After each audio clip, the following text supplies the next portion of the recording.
Hi, everyone. So today I had a discussion scheduled with Apologetic Squared about fine-tuning because he did a video response to my video about fine-tuning, and I thought that would make for a good discussion. Oh, hang on. I've got an email here. No, that is not from him. Yeah, so it is scheduled for now, and I did confirm with him. I'm not sure if something's come up or there was some miscommunication. I don't seem to have heard from him, so I don't know what all that's about.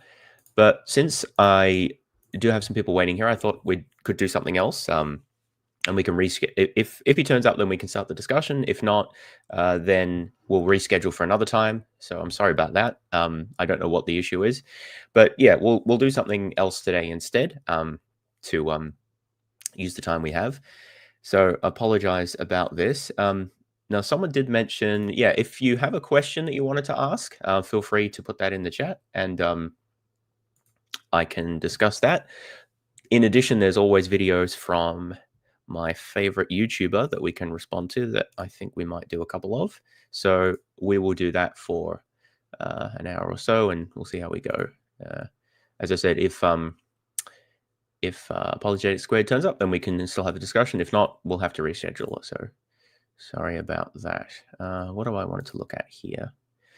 Yeah, okay. So I just saw that Cameron's put up a new video about prophecies. That's something that I was covering. Ooh, there's also this response to the Mormon video, which looks interesting too. So we might have a look at some of these. These are basically related to some previous content of his that I've responded to recently about prophecies, Mormonism, and maybe some more demon stuff.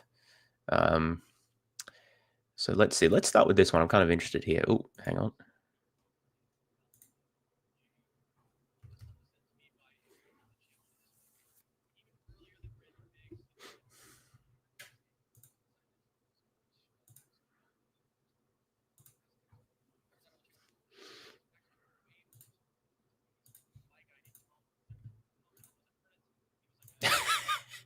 Okay. Oh, we've got no audio. That's a problem. Yeah, I can't see the video either. That's weird. All right. No?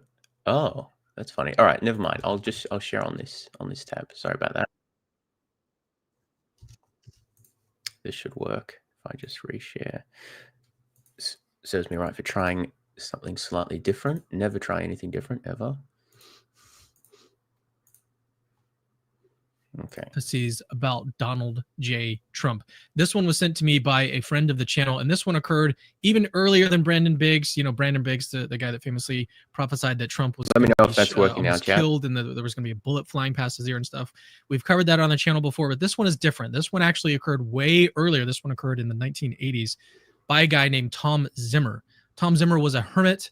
He was like a sort of a recluse, but he was an American that moved to Italy to kind of devote his life to God and to prayer. And while he was there, he met a psychiatrist. And this is the second person in the story. You guys need to know who this guy is. His name is Dr. Claude Curran. As I say, Dr. Curran is a psychiatrist, and he met with Tom. And apparently Tom told Dr. Curran that Donald Trump was going, that the hand of God was going to be on Donald Trump and something big was going to happen. God was going to use him in this really, really big way. Now, the third person that you need to know is Father Giacomo Capoverde. I hope I'm saying that correctly.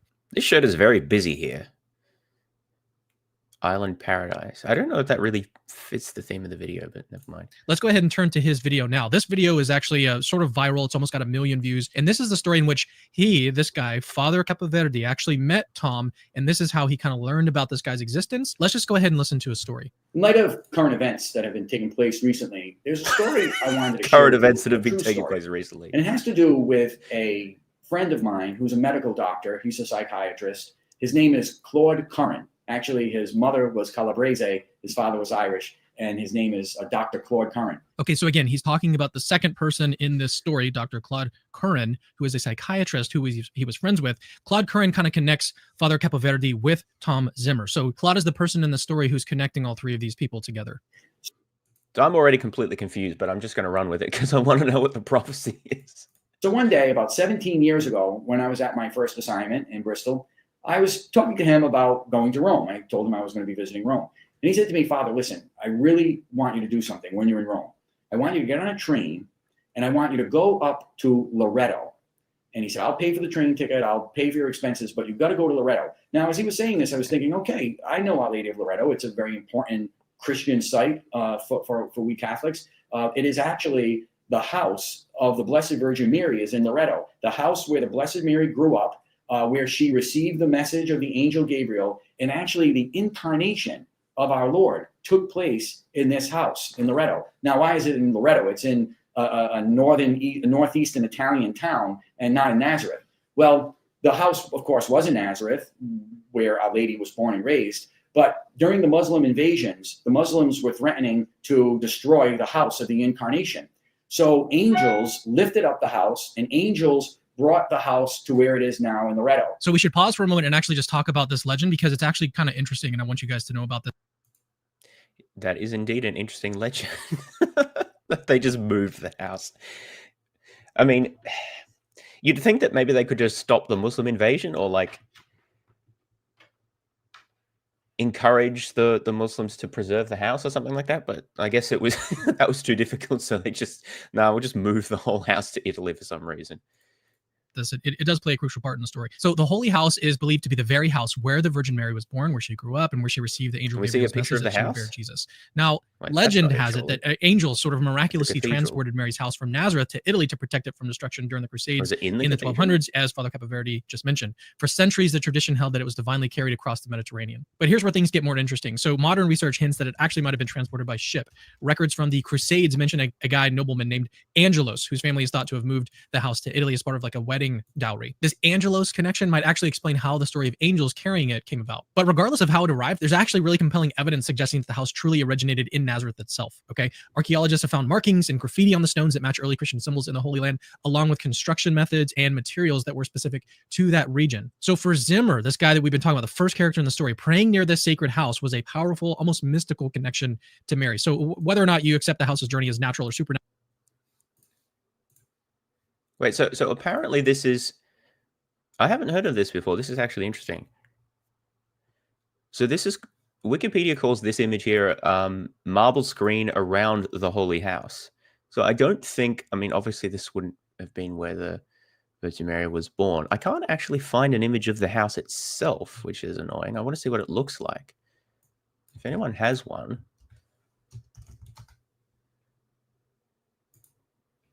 I'm curious. Oh, I think this is this it? I think this is inside it. Hang on, let me share this. Just build a new house. It was the people that were blessed, not the materials. Yeah, well, Catholics particularly. Oh, well, I mean, this was common in the Middle Ages, right? That people had this obsession with holy artifacts, and relics and things, and even things that have very sort of peripheral connections to anything in the life of Jesus or his disciples was sort of seen to be holy. It does seem to be a kind of a superstitious way to think about things, like an object becomes sacred because it was like near someone whom you revere. But I'm just thinking about that instance from the New Testament where someone in the crowd like touches Jesus and Jesus like, oh, my power went out of me because someone with faith touched me.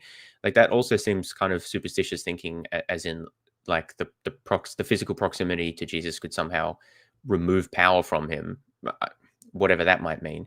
So I don't know. I guess this style of thinking is kind of common. Anyway. Oh, great. Now I can't, it's not actually loading the image. Okay, here it is. I just want to show you what this looks like. I don't know. Maybe he's going to share it later, but I don't trust that. So this apparently is what it looks like inside. I didn't super verify this, but so this like marble structure, that would be what we saw on the outside, I guess. Presumably these are the actual walls of the building. So that looks more, well, I guess plausible for what it could have been. And it is brick, which presumably would have to be to survive that long. Oops, that's not what I wanted to press. Okay, so there's this old house in a cathedral in Italy, which allegedly was the house that, what was it? Mary was yeah, the Virgin Mary lived. And the legend was that some angels flew over the house and moved it to Italy. I'd love to see like if someone captured that on video. It's just like this brick house just flying over the Mediterranean. What's the deal with that? I'm just having a quick look at the history here because I'm kind of curious as to when this is first documented.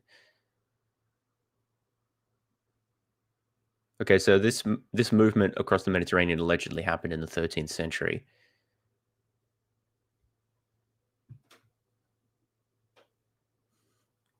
Earliest mentions of the house, documented history of the house can only be traced as far back as the close of the Crusades around the 14th century. Wow, so nothing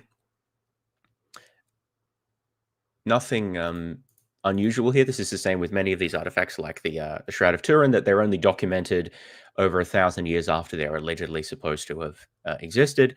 And of course, there's always excuses as to why that's the case. But you know, the idea that earlier references are better just kind of gets quietly ignored when it comes to these sorts of relics. Holy house removals. I wish I had access to such an easy removal service. Okay, so that's just a bit of background as to what he's talking about here. I don't know how Trump fits into this, but I guess we're going to find out. Doesn't really matter. It's clear why this place would actually have been central to Zimmer's faith. And it's in this setting that he received his extraordinary conviction about Donald Trump. Now that we understand the significance of the Holy House to Zimmer's spiritual life, let's return to this prophecy. Now, Tom Zimmer is a man who he's not a priest, he's not a religious, he's not a brother, but he decided, he's an American, but he decided that this house is so powerful and so important to Christendom and so important for prayer that he was going to be a hermit there. He was going to leave everything behind in America, move to Loreto, and live near this house and stay in this basilica that's built around this house. He was going to stay near this house day and night. And now, one important difference between Tom Zimmer and someone like a Brendan Biggs, I want to point out here, is that Tom Zimmer was a hermit. He wasn't like trying to record his prophecies and post them on YouTube for views or anything like that. He was just, befriending people and devoting his life to prayer in this solitary space. No, but it does appear that other people are putting his prophecies on YouTube. Space, and then happened to tell this one guy about this prophecy, this premonition that he had, which I think is a very stark difference between someone like a Tom Zimmer and someone like a Brendan Biggs. So, very fascinating man. I wanted to meet him. So I do as Dr. Curran said. I got on a train. I went up to Loreto, beautiful scenic ride on the way up. It's along the Adriatic side of Italy. I reached the basilica. I go in the basilica. It's a beautiful basilica, and the house is right there, built. The basilica is built right around the house. I went up to the house. I said a prayer. And then I looked for Tom. And I remember saying to Dr. Curran, how am I going to find him? I'm just going to go to Loreto. He said, believe me, walk around and you'll find him. Sure enough, there was an elderly man who was very frail, very thin, who was leaning up against the fence that surrounds the house. And I went up to him, and in English, I said to him, are you Thomas? And he looked up at me and he said, yes, I am, in English. So I said to him, I'm Dr. Claude Curran's friend. He's our mutual friend. And he looked and he said, yes, I know him very well. Have a seat. So I was in my collar, and he was sitting on the floor. So I sat on the floor and I sat next to him. Years later, only a few weeks ago, I'm talking to Dr. Curran. So I just want to put you guys on a timeline really quickly. This video was posted in 2017. And so he would have actually met with Dr. Claude Curran and heard this story a few weeks before, maybe, sometime after he was elected president. He says to me, Father, remember that guy, Tom Zimmer, that I told you to go see in Italy many years ago? And I said, yes, of course. How could I forget? What a holy man he was. And Dr. Curran said to me, listen to this about what happened between Tom and I in the 1980s. Dr. Curran said that in the 1980s. So just to keep track here, so I think what we're looking at is, so I'm watching a video of Cameron watching a video of this guy talking about how someone told him that he went to Italy in the 1980s and met with a hermit. And I guess this hermit guy made a prophecy about Trump. So I don't know how many handed this information is. So not exactly the most reliable source of information, but let's hear what the prophecy is. He was talking to Tom Zimmer, and Tom Zimmer said to him, there's a man right now who I believe in the future is going to lead America back to God. Claudio said, who is this? Who is this guy? And Tom Zimmer said, the man who's going to, in the future, lead our country back to God is Donald J. Trump. And Dr. Curran said, you mean the New York Playboy? Like, this is the guy? And Tom Zimmer said, believe me, I have a premonition that this is the man who's going to do it in the future. He knew that in the future, this man was going to be a great leader of America and bring Americans back to God. All right, so this is really important, the way that he expresses what Tom Zimmer said to Dr. Claude. And now this is also important, is that we haven't heard directly from Dr. Claude yet. We're actually about to. So I've got a video I've got it queued up. We're about to listen to Dr. Curran himself actually tell the story of his own meeting with Tom and what Tom actually said to him. Now, when we actually hear from Dr. Curran, he says it a little bit different. He says it in a way that is a little bit more vague. We'll see. Let's just watch it now. Wait, you mean that eyewitness testimony can become less reliable when it's repeated by secondary sources? Surely that's not true, Cameron. Don't say such things.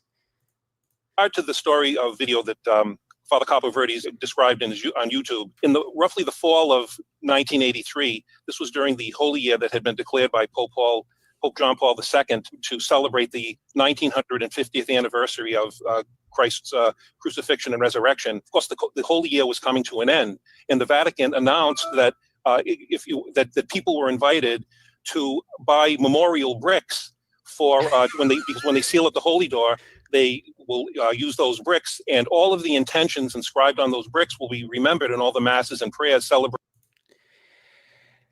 So people have accused the Catholic Church of being money grubbing before, but selling holy bricks has to be kind of a new low. It's like, buy your holy bricks and the inscriptions will be remembered or something. Like, come on. In the Vatican. During that, in the fall of 1983, one day I went to Tom to meet up with Tom in the colonnade over at St. Peter's. So Tom was there doing his usual thing, which was writing prayers, collecting prayers, reading current events, collecting information on social and political problems in the world, and marking them down, and then he would bring them into church with him and pray for all of those intentions. He said to me, Claude, right now in the United States, there's a man who has the hand of God on him. He has the IQ of a genius and a first-class education, and everything he approaches, he attacks with a blinding efficiency. So I said, I thought that was interesting. I said, well, Tom, who is it? And he goes, his name is Donald Trump. I said, Tom, yeah, I've heard of Donald Trump. I said, but it sounds like this guy might have met Trump, because that's how Trump describes himself, right? As someone who has the IQ of a genius. I don't know who else talks like that, and who attacks every problem with a blinding efficiency. By the way, that's not how I would have described Trump's first administration, as blindingly efficient, but, maybe interpretations differ on that point. It would be ironic if the source of this prophecy was Trump himself declared that he will do these things.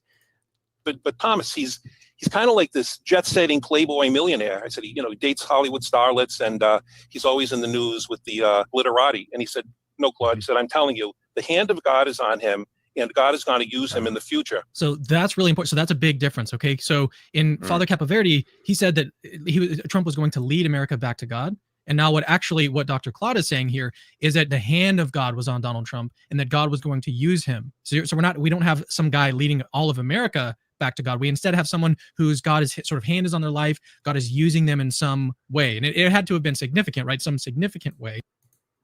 I think this is just a fascinating example of how unreliable memory is, and how you can have distortions of what people actually said, right? Because there's a clear difference between God's hand being on him in some unspecified way and leading America back to God, which is much more, well, it's still a bit vague, but it's more specific, significantly more specific.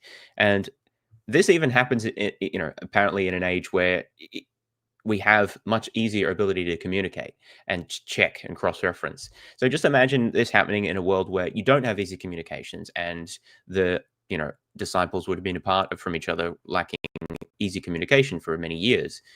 How easily their accounts could have diverged from each other, or from the actual events that happened surrounding the life of Jesus and his crucifixion and resurrection, or late resurrection. So I don't know. I think that this is a nice little anecdote that supports my argument for the RHBS model, that this would be relating to cognitive biases, so the B in the RHBS model, the memory distortions in particular, and people basically remembering what they want to remember, and the accounts becoming more impressive over time. We've literally seen an example here. Another example that comes to mind is in Habermas, when he reports examples of the near-death experiences. And in one of our videos that I did with Nathan, I think it was, we actually showed how Habermas was misquoting the source that he was referring to and making the account more impressive.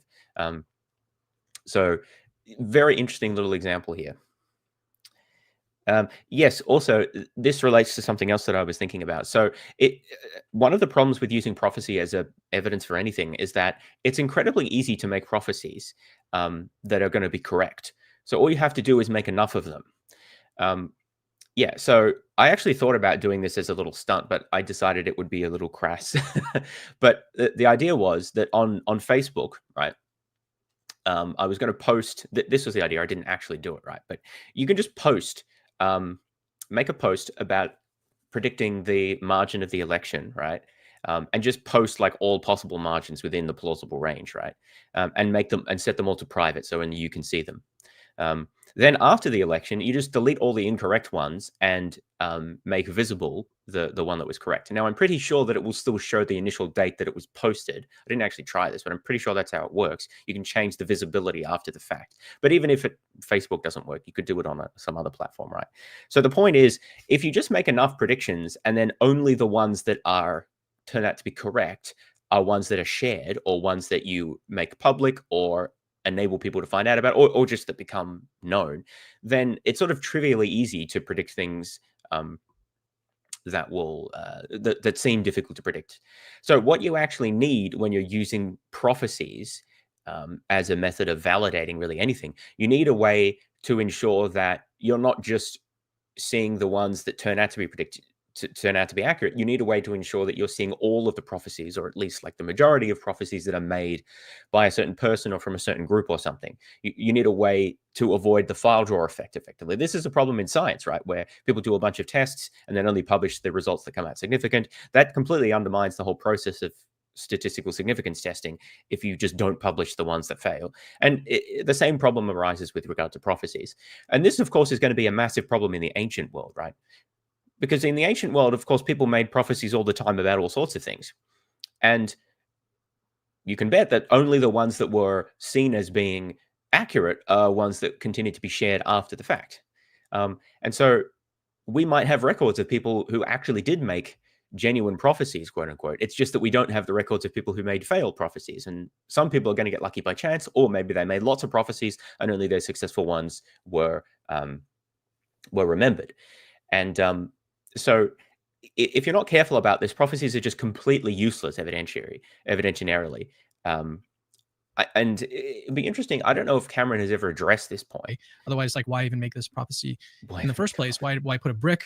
It just doesn't make sense otherwise. So I think this helps. Yeah, none of this makes sense. But this just makes prophecies totally useless unless you're sure that you've basically got a representative, like a properly representative sample of all the prophecies that were made.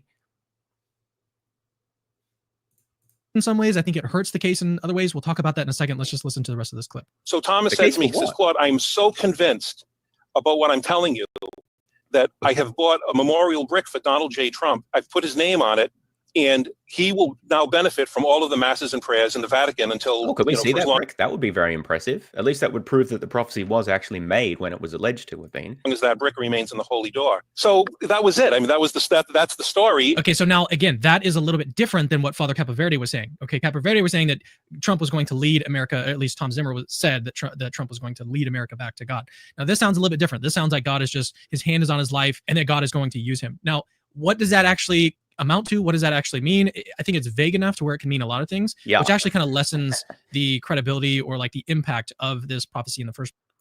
Yeah. Also, isn't God's hand on everyone's life? Like, isn't that kind of the point? We can choose whether to, like, I don't know, embrace it or to relate to him or follow him or whatever. But isn't God kind of always there for everyone to follow if they want to in life? So it seems like it's a bit of a meaningless prophecy, to be honest. Maybe this guy just had a weird obsession with Trump and he was thinking about him. It's also possible that Trump was in the news at the time because he has been for a long time. I don't know what Trump was doing at this time in 1983. Can't be bothered looking that up, but that would also be an interesting thing to look at, whether there was any contemporary events that drove the prophecy. First place. Well, what I want to do now is actually just look at some evidence for and against whether or not, God's hand is actually on. Oh, okay. So we don't get to see the brick. I don't know if the first thing I want to do is if it's available to see maybe it's buried somewhere. I wasn't quite sure I understood what the bricks are actually used for. But anyway, at least that would prove that the prophecy was made, or it'd be strong evidence that the prophecy was made at the time to see the brick where his name was inscribed. Because I'm not sure I believe that there was any such prophecy. It's not that implausible that some hermit guy could have been weirdly obsessed with Trump and made this comment about it, which then years later was remembered because Trump became president unexpectedly and all this. Yeah, it's interesting that anyone finds this interesting. I don't know that Cameron really believes this, if I'm allowed to be so cynical. Oops, that's not what I wanted to press. How do I get rid of this? Oh, this button. Let's see what his comments say. The Simpsons made an episode in 2000 that Trump would be president. Yeah, actually, and that is a much more impressive prophecy because it specifically says that Trump would be president, or more to the point, in the episode, Trump was the previous president. That is very specific, and at the time the prediction was made, very implausible. Now, you could argue that the Simpsons creators didn't actually think that Trump would be president. It was a joke, but they still put it in the episode, which I think is very funny. And, you know, would Cameron really want to argue that the Simpsons creators were inspired by that? I don't think. God can use anyone in any way to accomplish anything he wants. Well, this is part of the problem here, because it seems like it's not like that's sort of God's modus operandi. Like he's constantly using people to accomplish his ends, right? Which kind of sounds actually manipulative when you put it that way. But so the point is that prophesying that God would use Trump to achieve his ends, does that really mean anything? Is that saying anything novel that's not sort of just obvious? Like, doesn't God use all world leaders to accomplish his ends, even the horrible ones? Like, so what's actually the difference here? What's special about Trump exactly? God needs to be part of America again. Well, everyone knows that God has no place at all in America these days. Seriously. Yeah, it doesn't... this is a fairly new video, so I guess it's a little early to see the comments, but not exactly overwhelmingly positive, I would say. If it's not in prophecy, I take it with a grain of salt. I'm not sure I understand what that means. Hard sell when the story is riding the coattail of the angels flew down across the ocean. Yes. Oh, that's so good. Talk about this prayer to Michael the Archangel that Donald Trump posted on his X account not too long ago. Saint Michael the Archangel, defend us in battle, be our defense against the wickedness and snares of the devil. May God rebuke him, we humbly pray, and do thou, O Prince of the heavenly hosts, by the power of God, cast into hell Satan and all of the evil spirits who prowl about the world, seeking the ruin of souls. Amen. And so this is obviously a very Christian prayer, very religious prayer on the part of Donald Trump. And this seems a lot different than the Donald Trump that existed in 1983, around the time that this prophecy actually happened. So okay, so he's just going to be cherry picking Twitter posts. Well, this was very boring, right? The prophecy amounts to some hermit in the 80s maybe said that God's hand would be on Trump's life. Even if I believe that there was a hermit guy who said those things, maybe not, but even if I believe that, that is just such an underwhelming prophecy, especially when you consider all of the prophecies that people do make that don't get any attention because they don't turn out to be true. Maybe this guy was obsessed with all different famous people at the time and said, and there was like a flavor of the day, like, oh, it's this guy or it's this person. And this person just met the hermit on the day that he was on about Trump. I mean, who knows, right? But it's an entirely underwhelming prophecy. There's no actual reason to think that it happened. The eyewitness testimony that we do have is inconsistent with what someone else who talked to that same eyewitness said. So I don't know how reliable it is.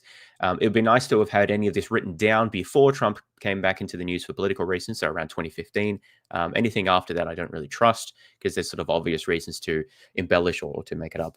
So this is really weak source stuff. And to be honest, I think this is the reason this is interesting is not because of the prophecy itself. It's because of this little case study in pretty much exactly how I think that the stories about Jesus's resurrection and appearances developed. It's that they start off with some sort of wishful thinking and some sort of vague generic experiences that his disciples had. And then in the remembering and in the retelling, they increase in their power and in their significance and their impressiveness until they're written down in the form we get in the Gospels. And even then, like the earliest versions of Mark don't even have any. And so there's an increase in the impressiveness in the Gospels as well, even. So nice little example there in support of the RHBS model. So thanks for that, Cameron. I'm going to like that one because I think that was actually quite an interesting video. though not for the reason that he said. Okay, so what else do we... Oops, that's not what I wanted to happen. Okay, somebody tell me why there are so many Stop talking. Well, actually, prophecies about Donald J. Trump. That's interesting because he undermines his case in the first sentence by saying there are so many prophecies about Trump. Well, yeah, that's part of the problem. There are so many, so some of them are going to be at least somewhat accurate, right? That undermines the whole issue there. I don't think Cameron really believes this. I think he's just putting that up for attention. All right, let's see what else we've got here.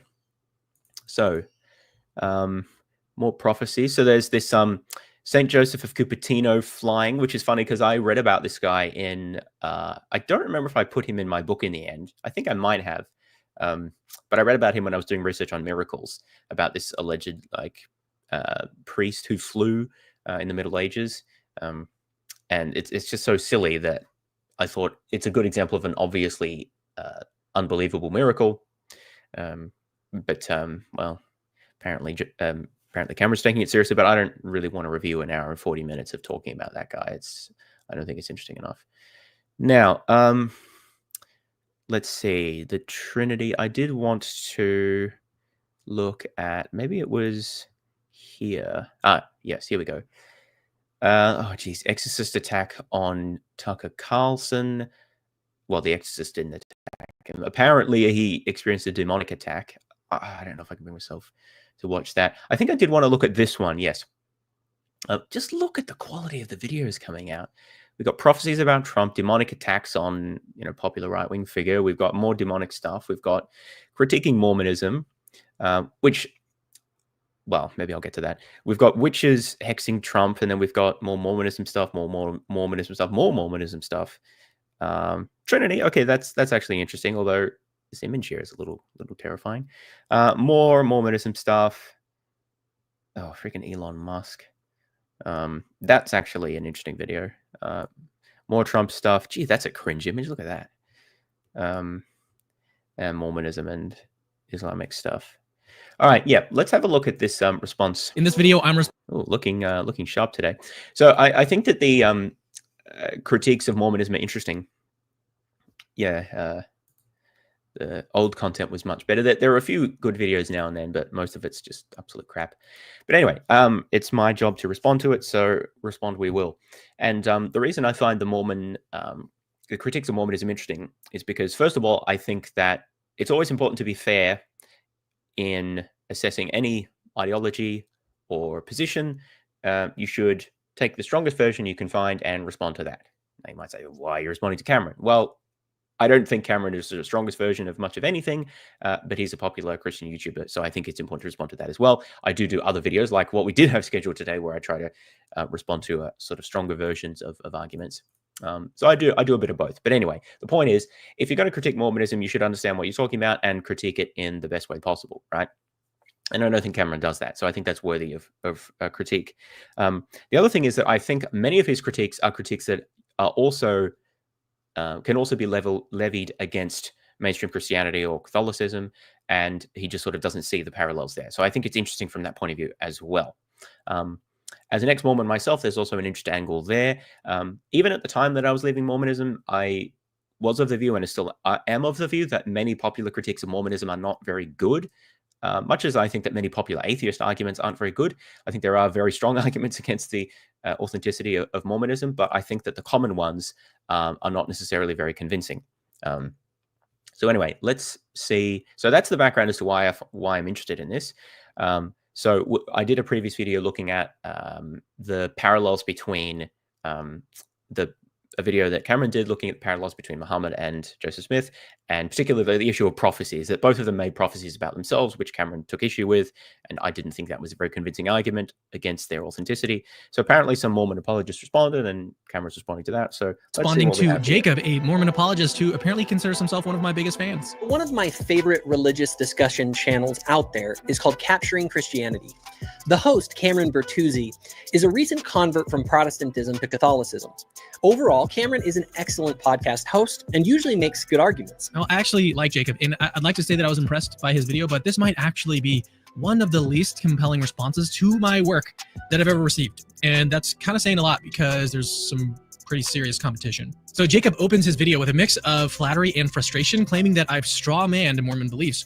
You have, bro. You did. Like, that's what I said as well. I don't think he's wrong. Anyway, we'll see. Only to turn around and confirm, ironically, that my description of Mormonism was pretty much exactly correct. Yeah. Before we get to my response, let me provide just a bit of backstory so you're not completely lost here. Okay. Recently, I released a video highlighting a series of parallels between Islam and Mormonism, digging into some really fascinating and frankly disturbing similarities in their conceptions of God. So, for example, both religions portray God with highly physical, human-like characteristics. Islam uses terms like hands and feet, while in Mormonism, God the Father is believed to have an actual, tangible body. Sure, but the Bible does as well, right? Like, does the Bible not talk about the hand of God? And it talks about God getting angry, which seems pretty inconsistent with the idea that he's like impassible or impassive. I know that there's other verses that reference God as if he has physical attributes. Well, yeah, and then there's also Jesus, right? Yeah, it's a bit rich to criticize that. But anyway, of flesh and bone, something Mormon doctrine does not shy away from. Well, Jacob saw my video. It's true that the Mormon conception of God is that God has a physical body. So that is not open to question. And felt the need to. But then mainstream Christians think that Jesus. Well, do they think that Jesus still has a body? Like they do, right? Like because he was resurrected and then went to heaven, so he still has a body, right? So the only difference really is God the Father. That's where there's a difference. I don't know. The Trinity has never made any sense to me, but maybe that's because I come from a Mormon background and they don't accept the Trinity. So whatever. To respond, or at least attempt a response, opening with the claim that I've completely misrepresented his beliefs. All right, so now it is time for you to grab your dictionaries. It seems that Jacob has dusted off his favorite debate term, straw man. So it was really disappointing to see him, like so many others, present a... Cameron's being really smug in this response. Like, I don't know, even more smug than I usually am. The thing is, Cameron usually presents himself in a more,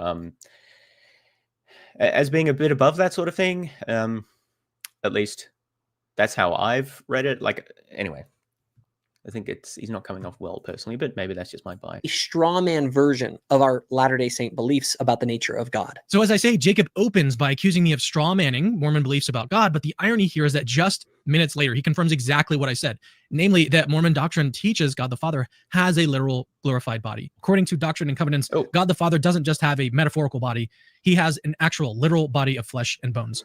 In Mormon theology, God is fully embodied, interacting with the physical world like any one of us. Yeah. Yeah.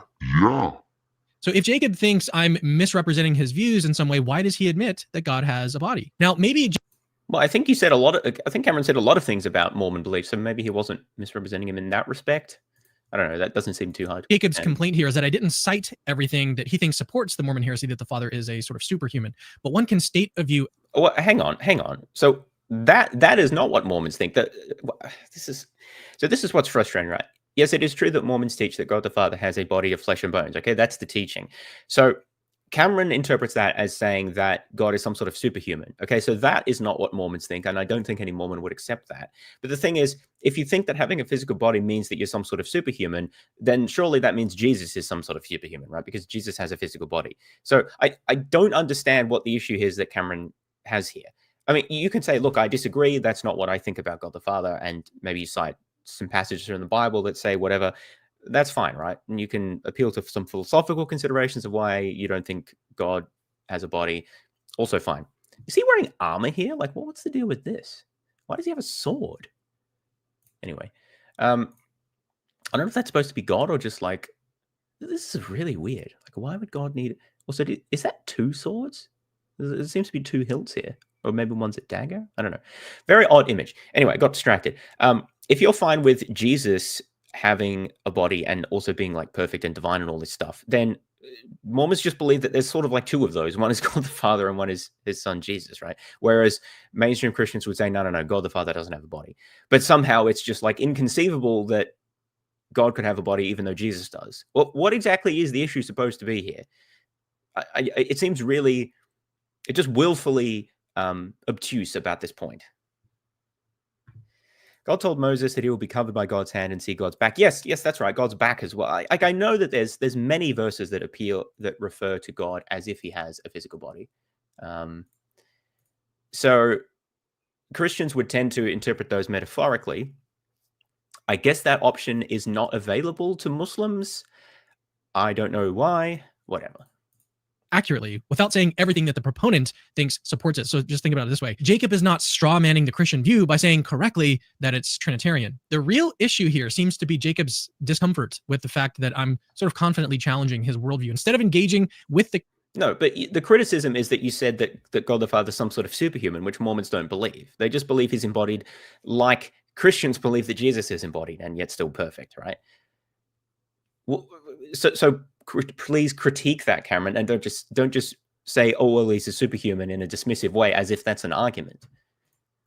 Critique, he throws out the straw man label. It's a lot easier to do that. And this is precisely why his response video stands out as one of the least impressive that I've ever seen. An argument that starts with a false accusation and then ends up agreeing with the very point it sets out to criticize. It's not really much of a rebuttal. And next, things get a little, weird. According to Jacob, at least. Apparently, if something seems a bit odd to me, I must think that it's false. It's really odd to see a Catholic making the case that the restored gospel must be false because he thinks it's weird.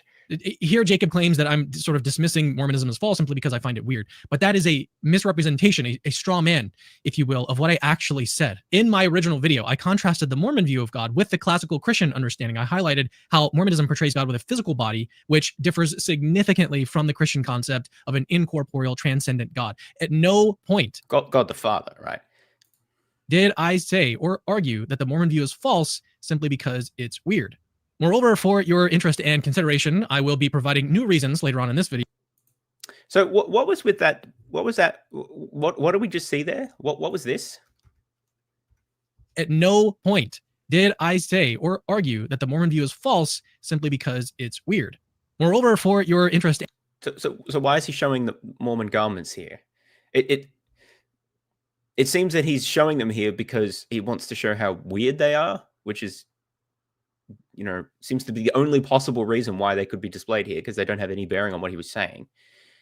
Is this like a meta joke where he's like, yeah, actually, I do think it's false because it's weird, but I'm going to say that I'm not arguing that because I can't actually defend that as an argument because there's equally many stupid and weird Catholic beliefs, which is exactly what the Mormon guy was saying. Like, you're a Catholic, you can't critique us for being weird, for having weird beliefs. You've got just as many weird beliefs. And Cameron says, no, that's not what I'm arguing. But then he puts this on screen, which seems to be saying, actually, yes, that is what I'm arguing. Am I missing something here? Like, surely Cameron wants to have his cake and eat it too, right? He wants to say, yeah, Mormonism is probably false because it's really weird, but he also wants to claim that he's not arguing that. And so he just literally does both. Yeah, it just seems he wants to have it both ways. Like, that just seems really disingenuous to me. Like, if you want to say it's probably false because it's weird, you know, own that and then talk about all the weird stuff, because there are plenty of weird things. I don't dispute that. I don't know that he has much of a leg standing on being a Catholic, right? But, you know, that's the critique. But he seems to, yeah, just want to say, oh, it's weird and silly, so just, you know, laugh at it and ignore it. But then when pressed, he realizes he can't actually defend that line. So he... And consideration, I will be providing new reasons later on in this video to explain why I believe that the Mormon view faces significant philosophical challenges. So you got to stay tuned for that. But let's be clear, like, reducing my critique to a matter of personal taste is misleading, and it avoids engaging with the substantive theological differences between our perspectives. So next, Jacob schools me with a little lesson on the Old Testament. Does Cameron not realize that the Bible also literally describes God's hands, feet, and other body parts? What I was saying.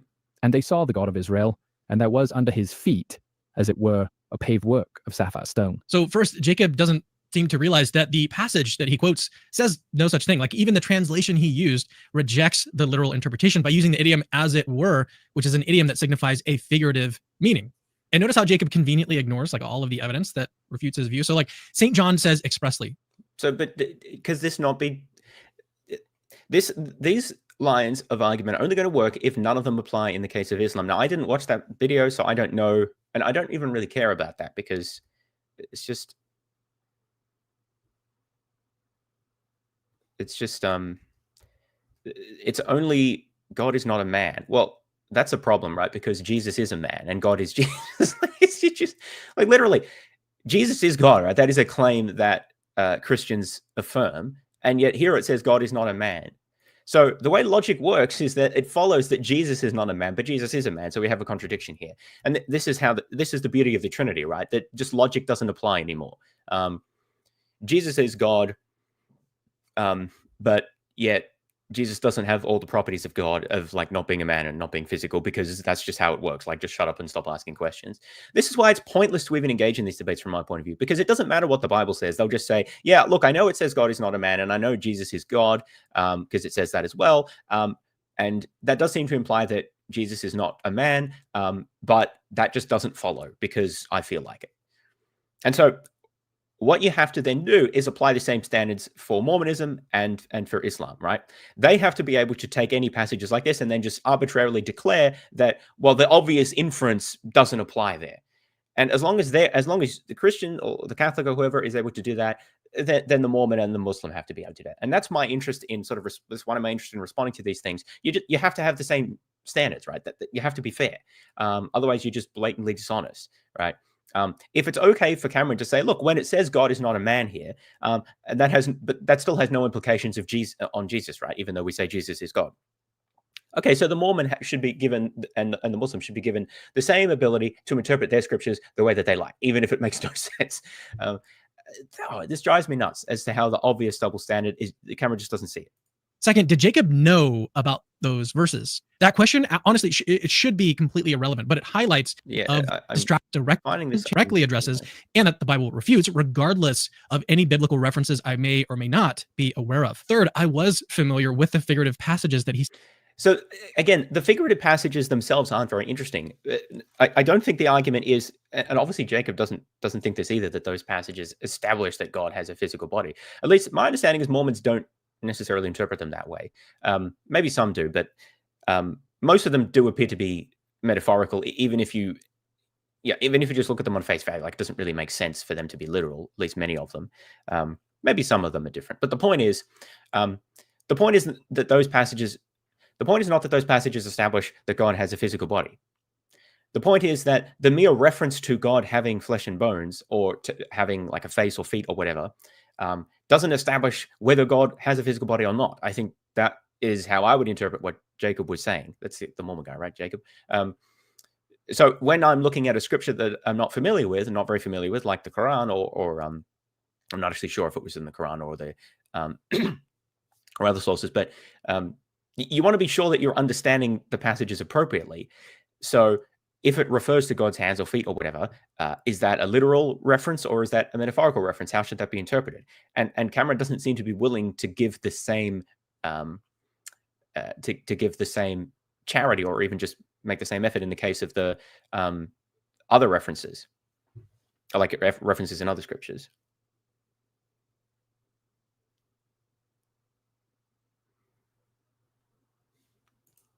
Cited anyways. I live personally in a community with many Mormons, and I've had one-on-one conversations where they reference these descriptions to argue for a physical embodiment of God. None of this is new to me, bud. That was very smug, but yeah, I don't think that the Mormons should argue that, because I don't think these passages really demonstrate that. I don't think they show much of anything about the nature of God, because they're so obviously sort of metaphorical. At least many of the ones that he showed. Maybe there's other ones.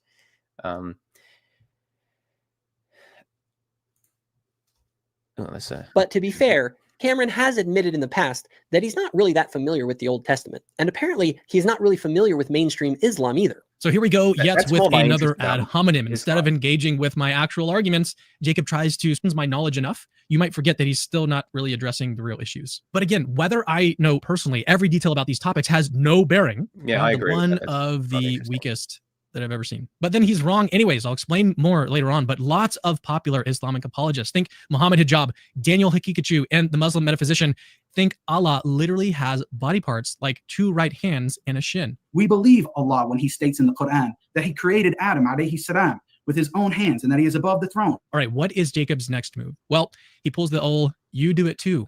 Or above the throne. All right. But heck, I don't understand. It literally says here, Allah does not possess physical body parts. He is not encompassed by space.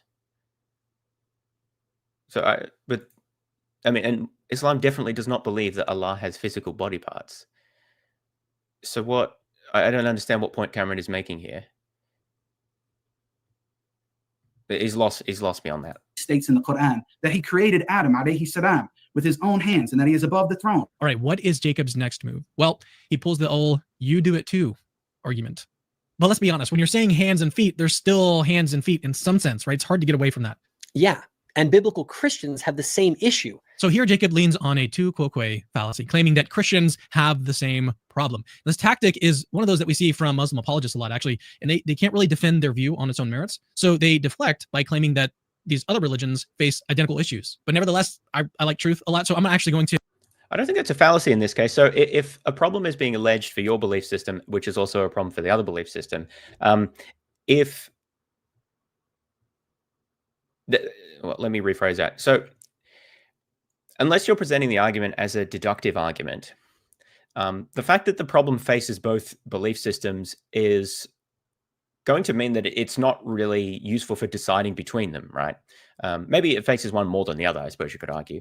But if you're looking at like an inductive or an abductive kind of style argument, you're going to be looking at which belief system presents the best overall explanation of things in a given domain or more broadly, right?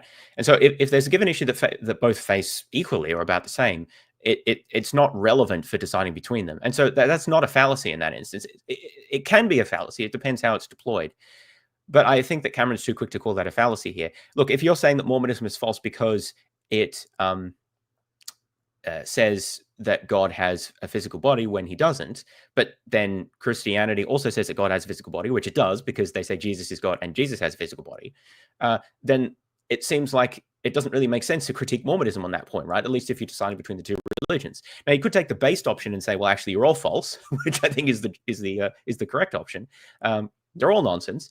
I don't think Cameron wants to go down that road. But the point is, if you're making a comparative analysis of two belief systems and you raise a problem for one, it's perfectly appropriate for the defender of that belief system to say, but it applies to the other one as well, because then it's not useful to sort of distinguish between them. So it can be a fallacy. It depends on the way that it's deployed. And I don't think it's clear enough as to what the exact argument here is to declare it a fallacy. And that's one of the issues with using informal fallacies, because whether they're a fallacy or not is very contextually dependent on exactly what the claim is and how it's being deployed and how it fits into the argument and how you interpret it and so forth. And so very often labeling things as informal fallacies is not very useful for discursive purposes. So I mean, I've said this before, I discourage this practice of responding to arguments by labeling them as informal fallacies. I'm not saying to never do that. I sometimes do that as well when I think that it is appropriate. Cameron seems to have done it like 3 times already in this video, and I think that it's detracting from the real issue here, especially this point about the tu quoque, because I don't think that this is an example of that. It seems entirely appropriate for Jacob to mention this issue, that it affects, it's relevant to mainstream Christians as well, because this is a common strategy of mainstream Christianity to critique Mormonism on certain points. And if Mormons can successfully show that that problem applies to Christians as well, it's unlikely that Christians are going to regard that critique as successful. They're going to want to say, no, it doesn't apply to us. And in which case it's not a fallacy, right? It is relevant. Jesus' daddy walked in a garden. Yeah, actually, that's a good example now that I think of it. It does say that God walked with, it says that he walked with other prophets as well, doesn't it? I don't remember. But again, the point is there's always interpretive license to interpret these however you like. And so you have to be fair in how you apply that license to other belief systems as well.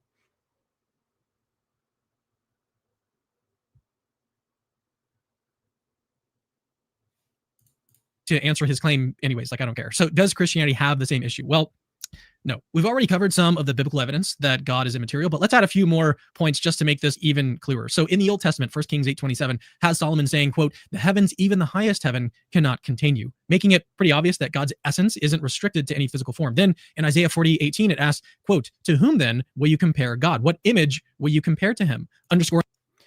That's an interesting little quote. Okay, so I have a couple of points here. I'm no expert on the Old Testament, so I'm not going to make claims about what the authors of the Old Testament actually thought about God or whatever. I don't really care about that for our purposes here. It is interesting, but let's put that aside for the moment. I do object to this practice of just yeeting single verses or lines out of any context and throwing them out as evidence for some metaphysical claim. You can't really understand passages like this absent the context that they are in. Now, granted, he is showing what context they're in, but he's not really giving us time to digest that.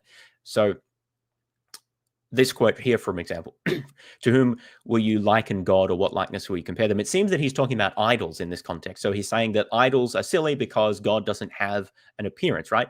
That you can capture in an idol. Now, is that relevant to the claim that Cameron is making about God not having any physical form, yeah, maybe, I don't know. It's going to depend on the nature of the passage and what is being claimed by the author and so forth. The point is, you always need to consider the passage and not just the literal words that are said. I mean, and Cameron would agree with that, but I do kind of object to just throwing verses around like this. And to be fair, like Muslims and Mormons do this as well. So it's not exactly new here. But anyway, but there's another reason why I find this particular passage interesting, because Christians often defend, now to be fair, I don't know if Cameron does this, but it is very common for Christians to defend biblical morality, or like grounding morality in God, by claiming that humans are made in the image of God. Now, I've never really understood what this means, because God doesn't have an image, right? So presumably we're interpreting image in an abstract sense, like in the likeness, in some not physical likeness, but in some, I don't know, deeper sense, whatever that might mean. It's still very vague. But the point is, if Christians want to affirm that humans are made in the image of God, this verse appears to be in tension with that, because it says that what can you liken God to? What likeness can you compare him to? It seems an obvious example would be, well, humans, right? Because we're made in his image and likeness. So we can compare God to humans, right? And often people do that. They portray him as if he has human features. So how do we reconcile those two things? It seems like God does have a likeness that we can compare him to. We can compare him to humans, because humans are made in his likeness and image. Now, of course, there's a way around that. You can say, well, look, Isaiah here is saying that one option, I don't know if this is what Isaiah is saying, he's saying that God doesn't actually look like that. And so it's silly to represent him as an idol.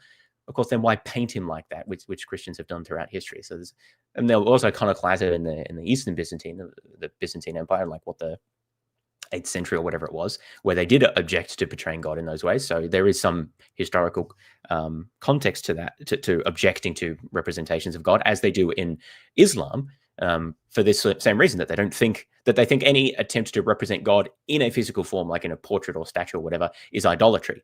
And I think that's what Isaiah is saying here. But again, if we're to interpret this too literally, it seems like it contradicts the idea that we are made in God's likeness and image, which the Bible also says. So I'm not saying that there's no way around that, but I'm saying just throwing these verses out there without much discussion or context doesn't really establish much of anything, because there's always further questions raised about how to interpret it and how it relates to this other thing. Again, just like the passage you saw before, where it says God is not a man, but the Bible also says that Jesus is God, and Jesus is a man, right? So there's been obvious implication that Jesus is not a man, which seems problematic. And Christians just sort of interpret that away by appealing to the Trinity or whatever.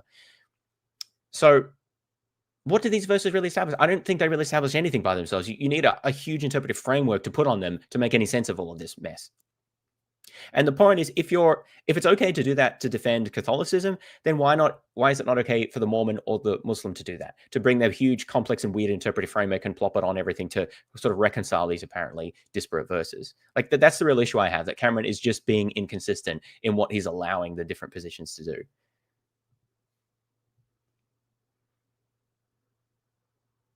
Now, this is actually an interesting point. If you want to visualize God, the best way would be to look at the entire universe. That's interesting, although that does sound a bit pantheistic to me, because God is supposed to transcend the universe. But no, that's an interesting point. That no physical image could actually represent him. In the New Testament, John 1:18 states, quote, "No one has ever seen God," while 1 Timothy 6:16 takes it even further, describing God as dwelling, quote, "in unapproachable light, whom no one has seen or can see," end quote. These passages make it abundantly clear that God is invisible, immaterial, and beyond physical form. So here's the thing, and this is one. Well, yeah, except for the passages that say he has hands and feet, right? And so you just interpret it however you like. You know, when it says something about God that seems inconsistent to appeal to Jesus, you say, oh, it's referring to God the Father.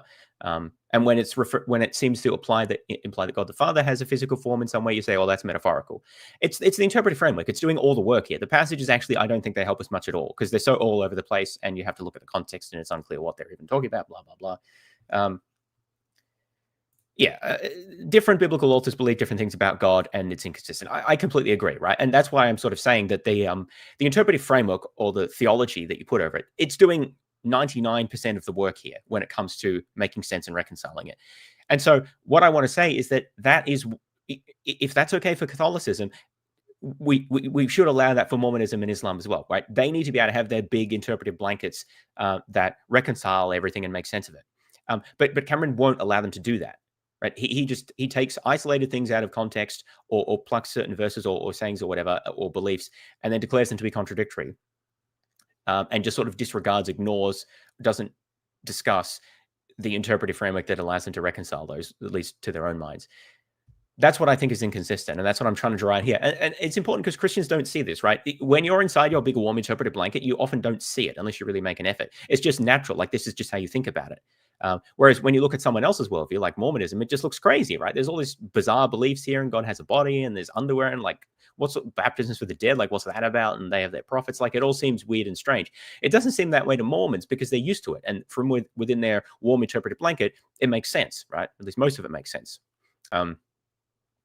And that's why it's important to really try to get out of your own worldview sometimes and think about things from another person's worldview and assess whether it makes sense there. And to compare worldviews against each other, you really have to do a fair comparison of the best version of one versus the best version of the other, and the strongest version of how one explains something versus the other. Which is why, for example, what you'd want to do is you put like a Mormon view of God and a Catholic view of God next to each other, articulate them carefully and faithfully, and then evaluate them. I guess you could evaluate them on a biblical standpoint, though that's going to be less relevant for Mormonism because they don't believe that the Bible is perfectly translated in the form that we have it, and they believe that we have additional scriptures that clarify things. So it's probably just going to be the case that the Mormon description of God doesn't fit the Bible as well as the Catholic one does. Like, I would be willing to, I think Mormons actually should be fine with that, right? Because of just what I've said. Like, they believe that the Bible is not perfect, has not been translated perfectly, has not been perfectly preserved, and that they have better scriptures that revealed additional things that weren't clear or that were corrupted or whatever. So the idea that their version of God doesn't fit the Bible as well is just not really, it shouldn't be that compelling to them, right? From within their own worldview, they have an explanation to why that won't be the case. And by the way, Muslims as well, because they believe similar things about the Bible. So Cameron doesn't seem to have gotten outside of his worldview, this idea that, oh, well, my view fits the Old Testament, fits the Bible best. Maybe that's the case. I mean, I still think there's major issues there, but even if that is the case, it doesn't really say anything about the truthfulness of Mormonism or Islam, because they have their own story to tell about why that's the case as well. Again, you have to assess the worldview in its own terms and compare their explanatory virtues, not just assess it from within how well it fits your worldview, which I think is what Cameron is doing here. Actually looks warm and comfy. Mormon underwear actually looks warm and comfy for winter. Yeah, I mean, I wore it for a time. It is fairly comfortable, to be honest. And the symbolic aspect is, you could just kind of ignore it most of the time. And yeah, I think that it does depend on the climate you're living in. Like, it's not really great for hot climates, but obviously in a place like Utah, which is where Mormons settled initially. Well, not initially, but that's where they founded their community fairly early.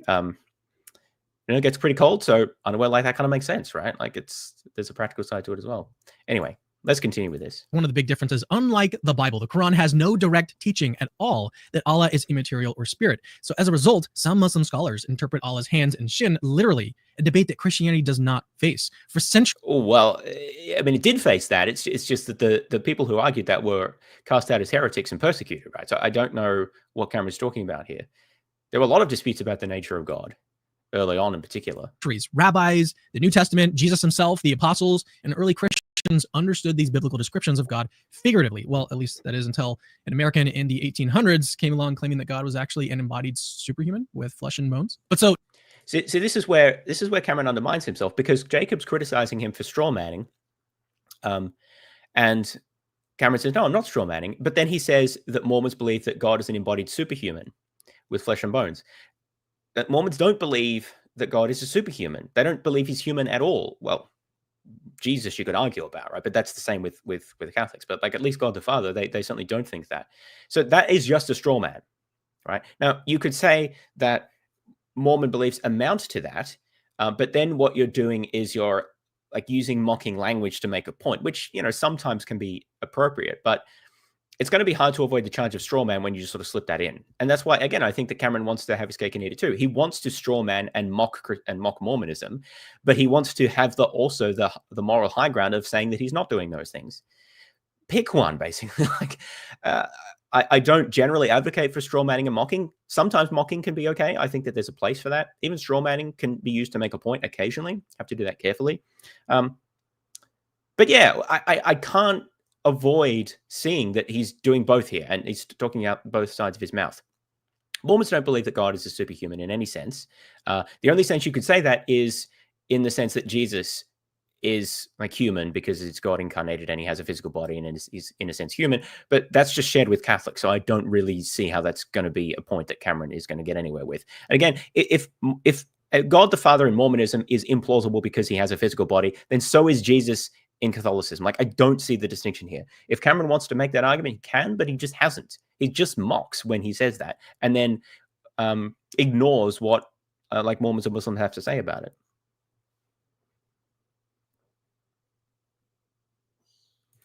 A super dog would be embodied with flesh and bones. That doesn't therefore make them a superhuman. Yeah, that's a good way to put it.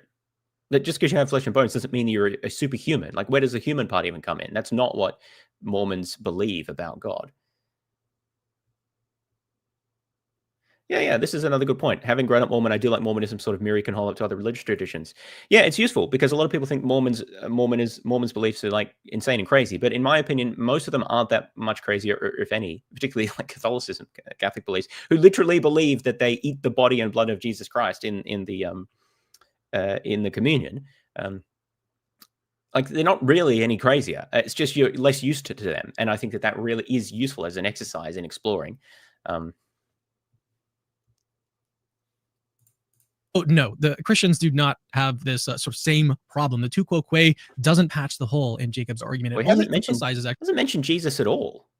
I don't understand how that's not obviously relevant here.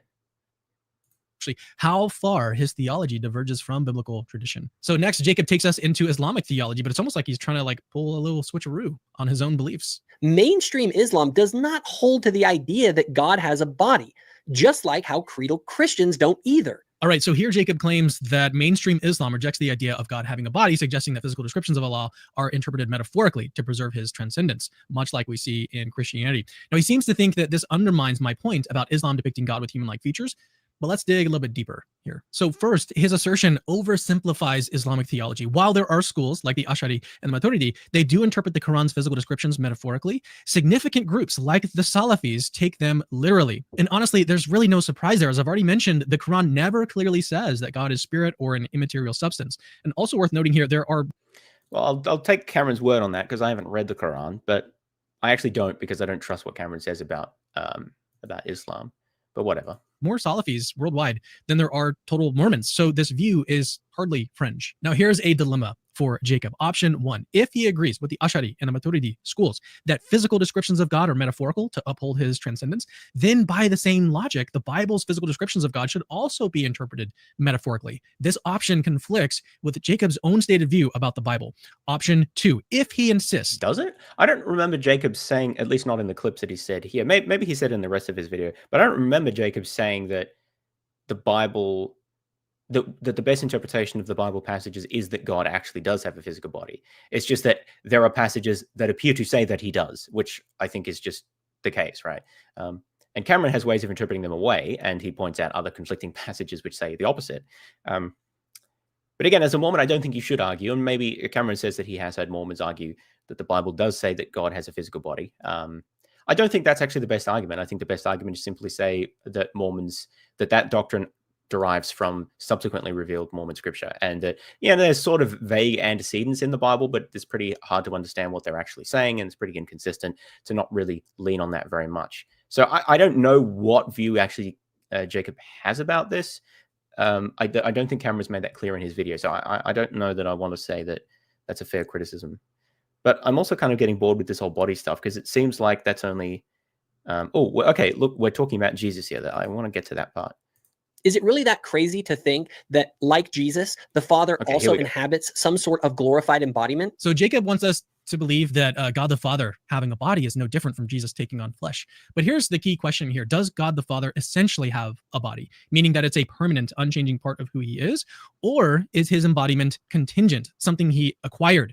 Let's examine both options, starting with essential embodiment. This is a very serious problem. So if God the Father's body is an essential part of his being, it's like a necessary part of who he is, he would be permanently limited by physical constraints. Think about this. A God who's confined to physical dimensions bound by space and location. Does that sound like an infinite, all-powerful creator to you? I mean, it doesn't to me. It's not at all. It doesn't fit at all. A God. Isn't Jesus all powerful and infinite? Maybe he's going to explain here, because my understanding is that Jesus being a body doesn't limit him in any way. Maybe I'm wrong there. I don't know, but that's not how I'd understood it. Constrained by a body is just another finite. Maybe Jesus was constrained when he was on earth, like in his while he was living, but I mean after he was resurrected and like perfected or whatever. That's what I'm referring to here. Being almost like a superhero. And this kind of God doesn't fit the concept of a foundational reality that grounds everything else. Why would you worship a deity that is limited by the same physical laws that bind us? Now, I don't know why it follows that. I don't know why it follows that because something is physical, that means it's limited. Because there's not really any explanation in Mormon theology that I'm aware of as to what type of physical form God has, or what that really amounts to. For example, something can be physical and change form. It's not necessarily limited to a single physical form, especially if I'm not imagining, and I don't think Mormons imagine, in fact, that they actually say that whatever God is made of is some sort of finer, more perfected, whatever stuff. It's not what we're made of. It's not like he's literally made of atoms.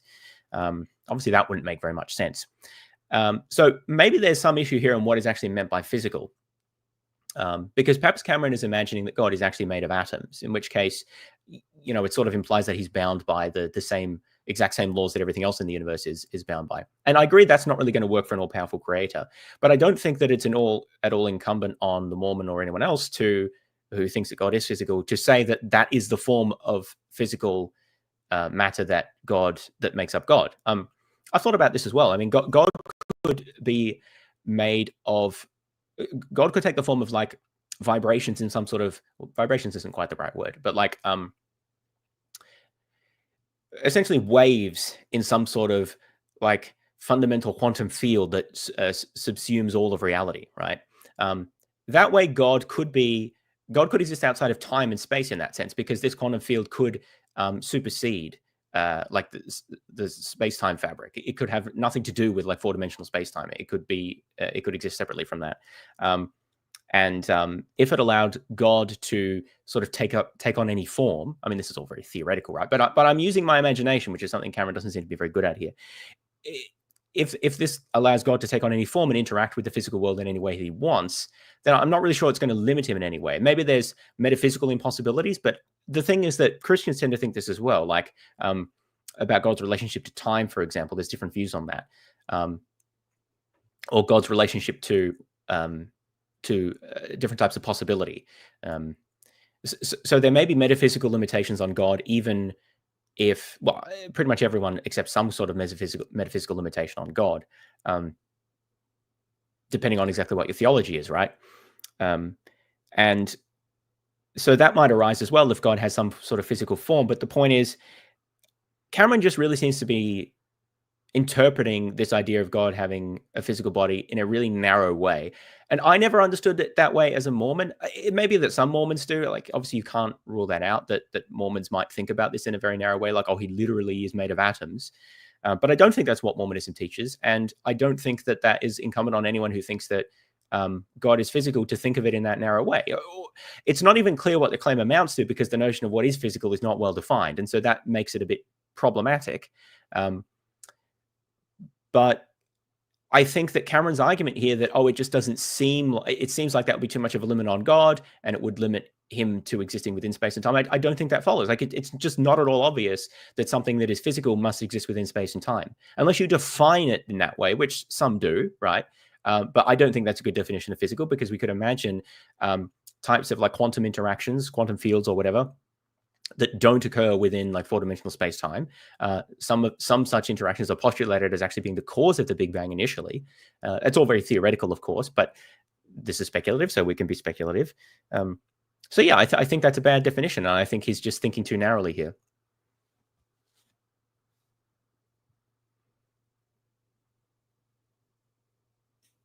I'm just having a look at comments here. Possible response for the Mormon would be to suggest that God the Father isn't truly foundational, meaning that he might depend on something else for his existence. But that would introduce a new set of problems. For starters, suddenly Richard Dawkins' infamously weak objection has purchase. It's not helpful to postulate a creator, because the creator is the very kind of thing that needs an explanation. And although it's difficult enough to explain how a very simple origin of the universe came into being, how matter and energy, how one or two physical constants came into existence, although it's difficult enough to think how simplicity came into existence, it's a hell of a lot harder to think how something as complicated as a god comes into existence. Who designed the designer? Where did his body come from? Who or what assembled the atoms in the form of God the Father? Oh, that's interesting. So he does seem to be thinking about God the Father as being made of atoms. Yeah, I don't think that that's going to work, because we know that atoms are created, right? And we don't want to say that God came into existence after the Big Bang or something like that. Yeah, I think I agree. If that's what Cameron is responding to, then that is not a tenable position. And maybe some Mormons think like this. Maybe many. I don't know. I was never taught anything explicitly about this when I was a Mormon, because I don't think that Mormonism is very clear. But the thing is here that as long as there are plausible options available that the Mormon can appeal to, then the doctrine is not going to be refuted by these sort of appeals, right? So something being physical doesn't, I mean, we know that many physical things are not made of atoms. Like electrons aren't made of atoms, right? Quarks aren't made of atoms. They make up atoms. And there's other types of particles as well. Photons are physical, but they're not made of atoms, right? So the idea could be that there's other types of quantum fields which exist outside of space and time, which behave in ways that we don't understand at all, and that God is somehow made up of these things. And these things could exist necessarily and foundationally, right? So that would mean God exists necessarily and foundationally. He's just sort of made up of some substrate, which is some sort of quantum field that is far beyond our understanding. This is how I would understand God if I believed in God that has some sort of physical form, right? And I actually think it makes way more sense than the idea that, like the idea of divine simplicity, that God is identical to his attributes, and then he's entirely non-physical, non-corporeal, and the only thing you can say about him is like through negation. Like you can say what he isn't, but you can't say anything about what he is, and he just sort of exists with no substrate or nothing that he's made of, or in any sense, right? I don't know how that makes more sense than the idea that there's some sort of physical substrate that we don't understand that is what makes up God. That actually makes more sense to me. Maybe again that's because of how I was raised, but Cameron's not doing a very good job at refuting this point. He's really taking a very weak form. Which again, I acknowledge some Mormons may believe that I think he's taking a very weak form of this idea and deploying it here. I don't, yeah, to summarize, there's no obvious connection between being physical and existing in space and time. That's a further argument. There's no necessity that a physical God be made of atoms.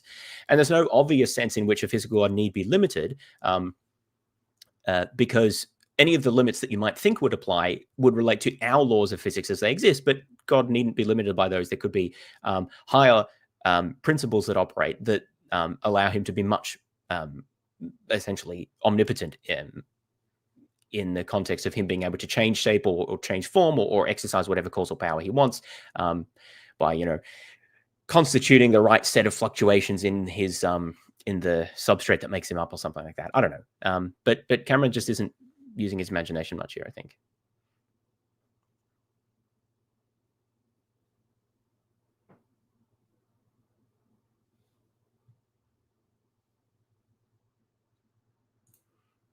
Yeah, you can imagine energy outside time. That's one example. I'll wait for Jacob to give us a rigorous philosophical answer to these questions. Moreover, as if Catholics have a rigorous philosophical answer to things like the problem of divine simplicity. That's just an absolute disaster as far as I'm concerned. It makes no sense at all. Likewise, the Trinity, likewise, the Incarnation. It's all a mess. Like all of the characteristic doctrines are hotly disputed, and there's no accepted solution to them. If you don't believe me, look on like SEP, Stanford Encyclopedia of Philosophy. Like there's no generally accepted solution to make sense of the Trinity or the Incarnation or the notion of divine simplicity. They're all highly problematized. Now, does that mean that they're all false? No, because many notions in philosophy are highly problematized. But Cameron seems to be saying, well, Mormons don't have a very well worked out theology of what it means for God to be physical. And I agree. I don't think they do. But at least from my point of view, it's no less problematic than a bunch of things that Catholics believe. And I tend to think actually a little bit less problematic. Maybe that's because I'm a physicalist myself. And so I tend to think that things that being physical makes a bit more sense because there's at least a substrate that behaves in certain ways that you can describe, as opposed to just sort of nothing to say about it because it's non-physical and just sort of does stuff, don't ask questions.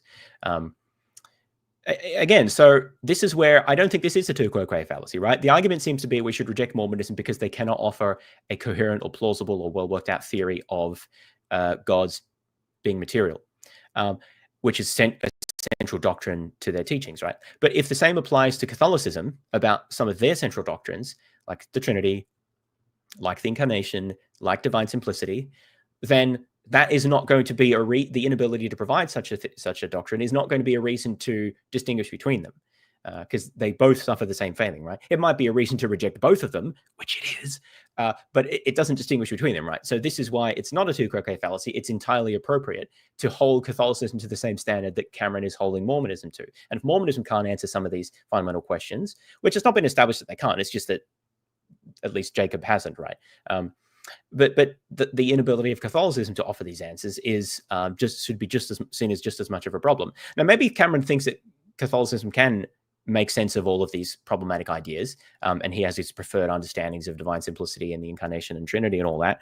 But then, of course, he's going to be happy with the idea that you can endorse that you can resolve these difficult problems by endorsing generally sort of fairly complicated and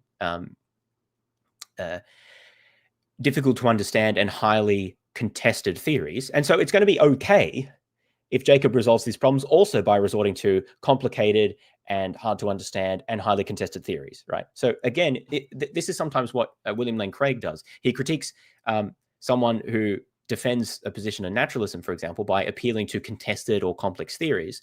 And yet he never holds himself to the same standard of not being allowed to adopt like complex or contested theories. So this is another issue, right? If Cameron hasn't said this, but I feel like that would be where he would go with this critique, is say, oh, well, that's, kind of implausible, that's highly contested, or that is very too complicated or something. But that's really the only option I think Cameron has to resolve the theological problems within his preferred worldview.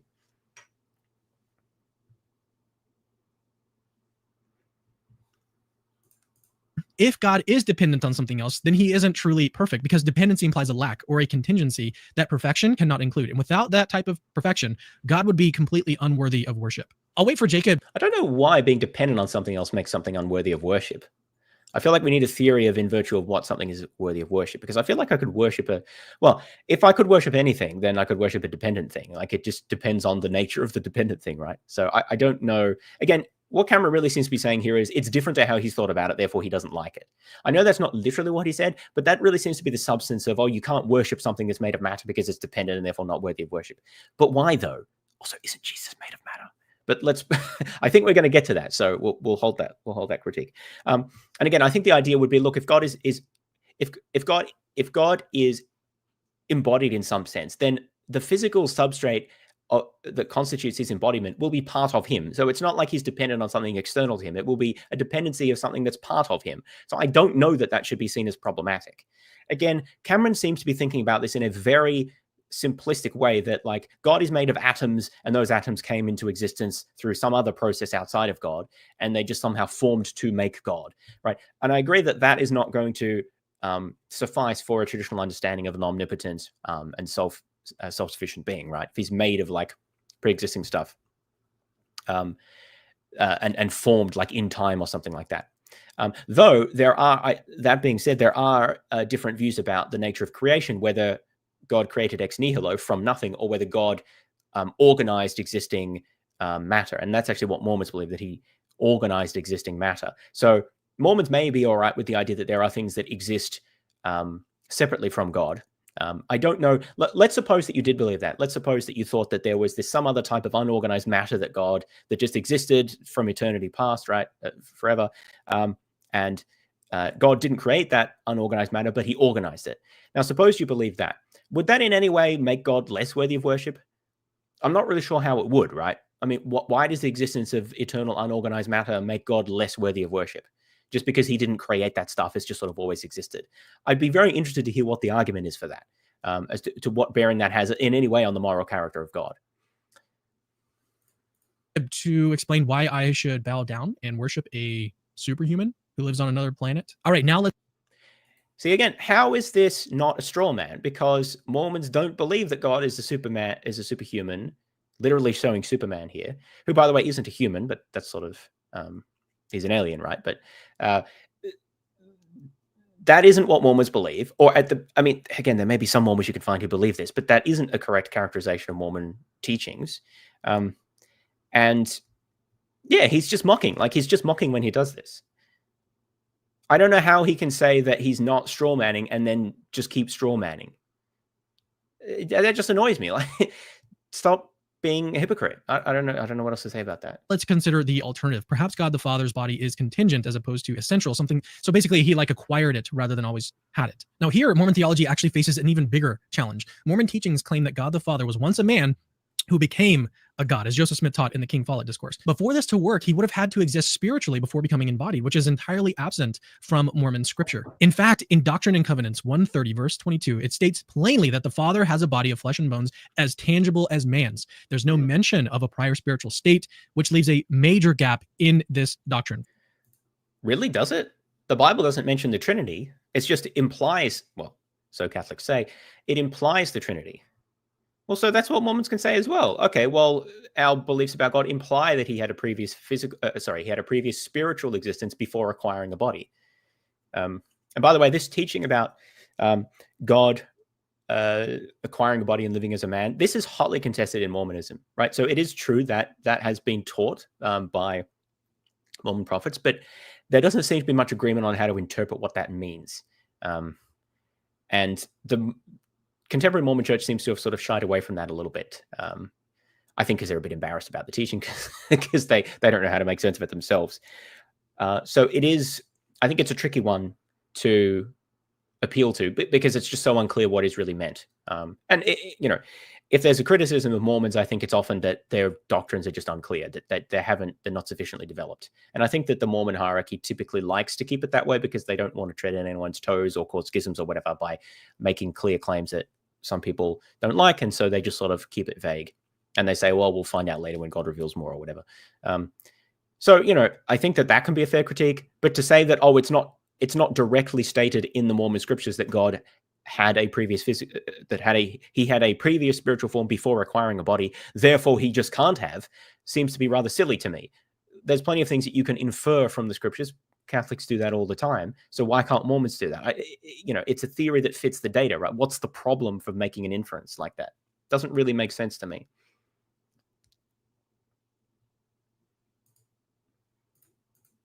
For Mormons. Now, even if we could get past this very basic point, another serious issue arises here.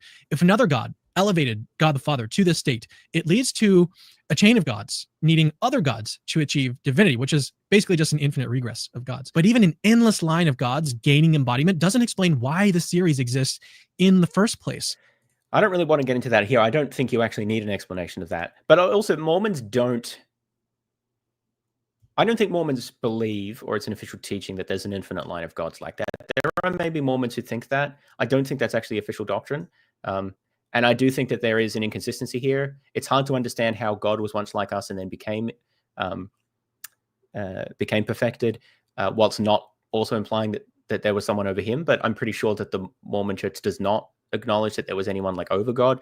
There are ways around that. You could say that God was so perfect that he deified himself or something. I don't think that's an official teaching. That's just something you could believe. And to be fair, that's sort of what Christians believe about Jesus, right? Like, they believe he lived a perfect life. They do believe that God the Father resurrected him, but they also believe that he is God the Father. So I don't quite know how that works. Well, I should be clear that they don't think that Jesus is God the Father. They think they're both God. They're the same person, same being.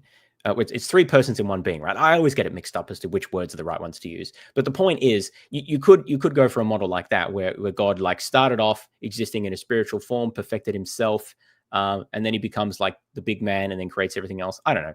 That does seem a bit ad hoc, but I don't know that it's obviously incoherent. I don't think Mormons have anything clear to say about this. You could just deny the idea that God was once like humans.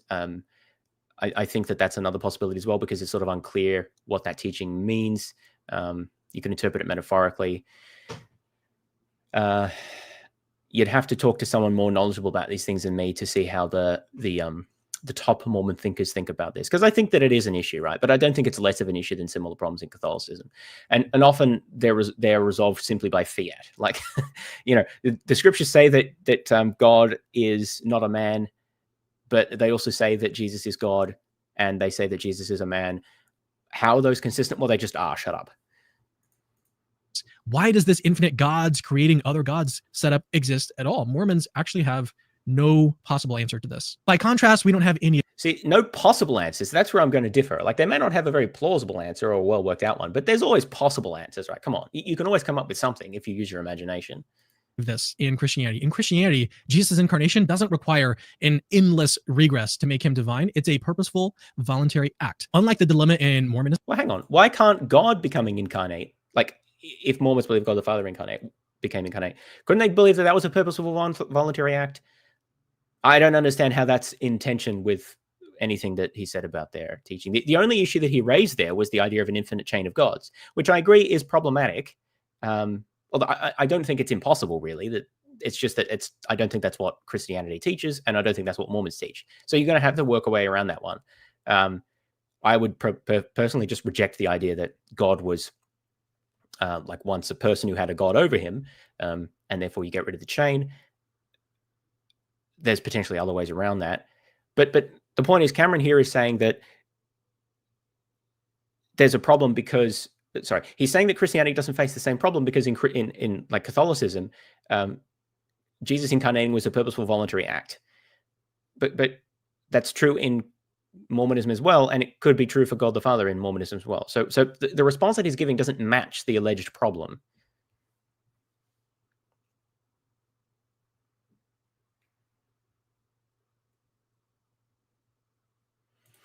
Yeah, and this point here about internet apologetics appears to be about enforcing confirmation bias, reinforcing existing beliefs, is part of the issue why I respond to these, because I think many Catholics or mainstream Christians who watch this are not going to think very critically about how fairly it's representing Mormon views or how well Cameron's thought about the critiques that he's giving.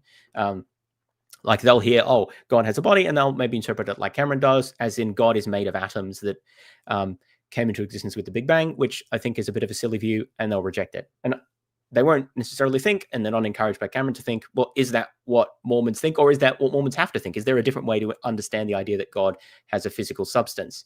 And that's the problem. It's not about understanding other views or critiquing them fairly. It's just about the confirmation bias thing, which I find very objectionable. Jesus taking on flesh reveals rather than compromises God's foundational nature. So Jacob is Can't Mormons just say the same thing about God the Father? I don't see what the contradiction is. Left with a choice here. Either God the Father's body is essential, making him limited and unworthy of worship, or it's contingent, which leads to an infinite regress problem. It only leads to the infinite regress problem if you believe in the idea that there needs to have been a God over God the Father. But that doesn't even make sense under. Okay, so that there's two options here. I'm not sure if Cameron is saying that the reason for the infinite regress is because of that Mormon teaching, the Foliot Discourse or whatever it is, where Joseph Smith said something like that, and other prophets have said similar things too. The saying is something like, how does it go? As man is, God once was, as God is, man may become, right? That is a very vague statement, and it's really not clear what it is talking about. And so my understanding is that the Mormon Church currently affirms that teaching, but refuses to elaborate on what it means. So really, you've got a lot of interpretive room here to unpack whatever that statement might be getting at. I don't think that statement commits you to the idea that God was literally a human being living on planet Earth who had another God above him. I think there are Mormons who believe that, but I don't think that teaching commits you to this, and the Mormon Church certainly doesn't teach that directly. It affirms the statement and refuses to elaborate. So I don't think you can say that Mormons are forced to accept an infinite chain of gods by that teaching. So I think that if Cameron is saying that, he's wrong. The other argument he might be making is not necessarily that it's that Mormon teaching that requires an infinite chain. It's simply that the logic of it requires that if God became incarnate, then there must have been like a God above him or something. But that just seems to be inconsistent with Catholic teaching, which is that there's only one God, and part of God, like one person of God, became incarnate. Well, Mormons say the same thing, except they say, look, there's one Godhood, which is the term they use to refer to what, in my view, is basically the Trinity. They just say it's one Godhood, three separate persons and three separate beings, and two of them became incarnate instead of just one. Or maybe they were always incarnate. I don't know. But it's not obvious what the problem is here. If one person of the Trinity can become incarnate, why not two? Or maybe they were always incarnate. What's the problem either way? Like, I don't understand. Cameron is creating a dichotomy. He's creating a problem for Mormonism and pretending that that's somehow different from what his beliefs are. Because he says, look, either there's this infinite regress, but he hasn't explained why that is a consequence of the Mormon view, or he said that it makes God not worthy of worship. But he didn't explain why. He didn't explain what makes something worthy of worship and why being made of some sort of physical substrate means you're not worthy of worship. And again, I put the challenge out there. Let's suppose that there are bits of reality that weren't created by God, like the matter, the unorganized matter that Mormons believe God, and some Christians in the past have believed, but mainstream Christian view is creation ex nihilo. But let's suppose there was some sort of unorganized matter. Again, not atoms, like something very different, but some type of unorganized matter that God, that at least coexisted with God, that God didn't create, and that he organized that to make the universe, right? Suppose that was true, why would that make God less worthy of worship? I would like to hear an explanation there, because to me, it seems to have no bearing on whether God would be worthy of worship or not. It seems to be completely irrelevant. So I don't think that that was explained at all. What's notable here is that Christians don't face this dilemma when it comes to Jesus's body. So yes, it is actually crazy to think that God the Father has a physical body. All right, next up, brace yourselves. I think that he just does not address the key point, which is that Catholics believe one person in the Trinity became incarnated, and that in no way undermines their perfection or worthiness of worship or powers. Mormons just believe that the number is 2 instead of 1. Yeah, okay, there are some other differences as well, like that they don't say that they're one being, they say that they're separate, but whatever even that amounts to, I don't know. But that's basically the only difference. And somehow it's okay for one, but you can't have 2. Like, that's Cameron's argument. And he just doesn't explain why that's a problem, because it seems like his arguments would also appeal to the Christian case, or his responses to those would be applicable to Mormons. I think this is just really poorly articulated what the difference is supposed to be. For some really sort of airtight reasoning. Jacob's logic, if Jesus has a body, well, God the Father has a body. You see, the current glorified embodiment of Jesus gets really awkward for creedal Christians when you put their own premises into a simple logical syllogism. Premise 1, Jesus is This fully is what I was God. saying. Premise 2, Jesus has a body. Conclusion, God has a body. So here Jacob claims that Jesus' embodiment gets really awkward for us Christians, presenting a syllogism to imply that if Jesus had a body, God the Father must have one too. Now, Jacob was right, certainly right about one thing. It is definitely awkward, but not for the reason that he thinks. It's awkward because his argument shows a clear lack of familiarity with Trinitarian theology. Yeah. And so when Cameron is saying lack of familiarity with Trinitarian theology, what he means is lack of ability to hold conflicting beliefs at the same time. Because this is exactly what I was saying before. Christians, like Catholics and Trinitarian Christians, will affirm all of the premises, but just deny the conclusion. And they won't explain why. Like, they can't agree on any explanation as to how it makes sense. They just affirm that all the premises are true, but the conclusion is not true. It's like, Jesus is God. Yes. God is not a man. Yes. Jesus is a man. Yes. Therefore, God is a man. No. What went wrong there? Well, Trinity. You don't understand the Trinity. Well, I guess I don't, because it seems that those 3 premises should entail a conclusion. But the Trinity says that they don't. The Trinity tells you that logic doesn't work anymore, basically. I think this is, let's see how. Which is a bit ironic, given his earlier remarks about my supposed unfamiliarity with Old Testament depictions of God. In one of the most popular Trinitarian models right now that's sort of being propounded on the internet, it's called monarchical Trinitarianism. If you've never heard of it, you got to look it up. But in this Cameron, view, why are there multiple models of the Trinity?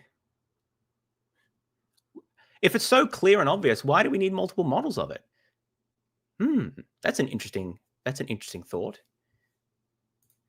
Lack of familiarity with Trinitarian theology equals belief in the law of non-contradiction. Yeah, I honestly think that that's more or less what it comes down to. Not to say that there aren't fancy models that you can come up with, though I don't think any of these are taught in the Bible. They're just people coming up with things to try to reconcile conflicting views. But look, this is a real problem, I think, for Cameron here. If Trinity is sort of such a natural doctrine that's taught in the Bible and makes so much sense, why are they competing models of it? It's because no one understands what the hell is going on here. And they need to appeal to really otiose and technical philosophical distinctions to make any sense of it. Anyway, let's see. Apparently, this is one he prefers, so let's see what only God the Father is God in the nominal sense, so like a named sense, while Jesus is God in the sort of derivative sense of being divine and sharing in the Father's nature as a person within the Godhead or within the Trinity. Now, it's...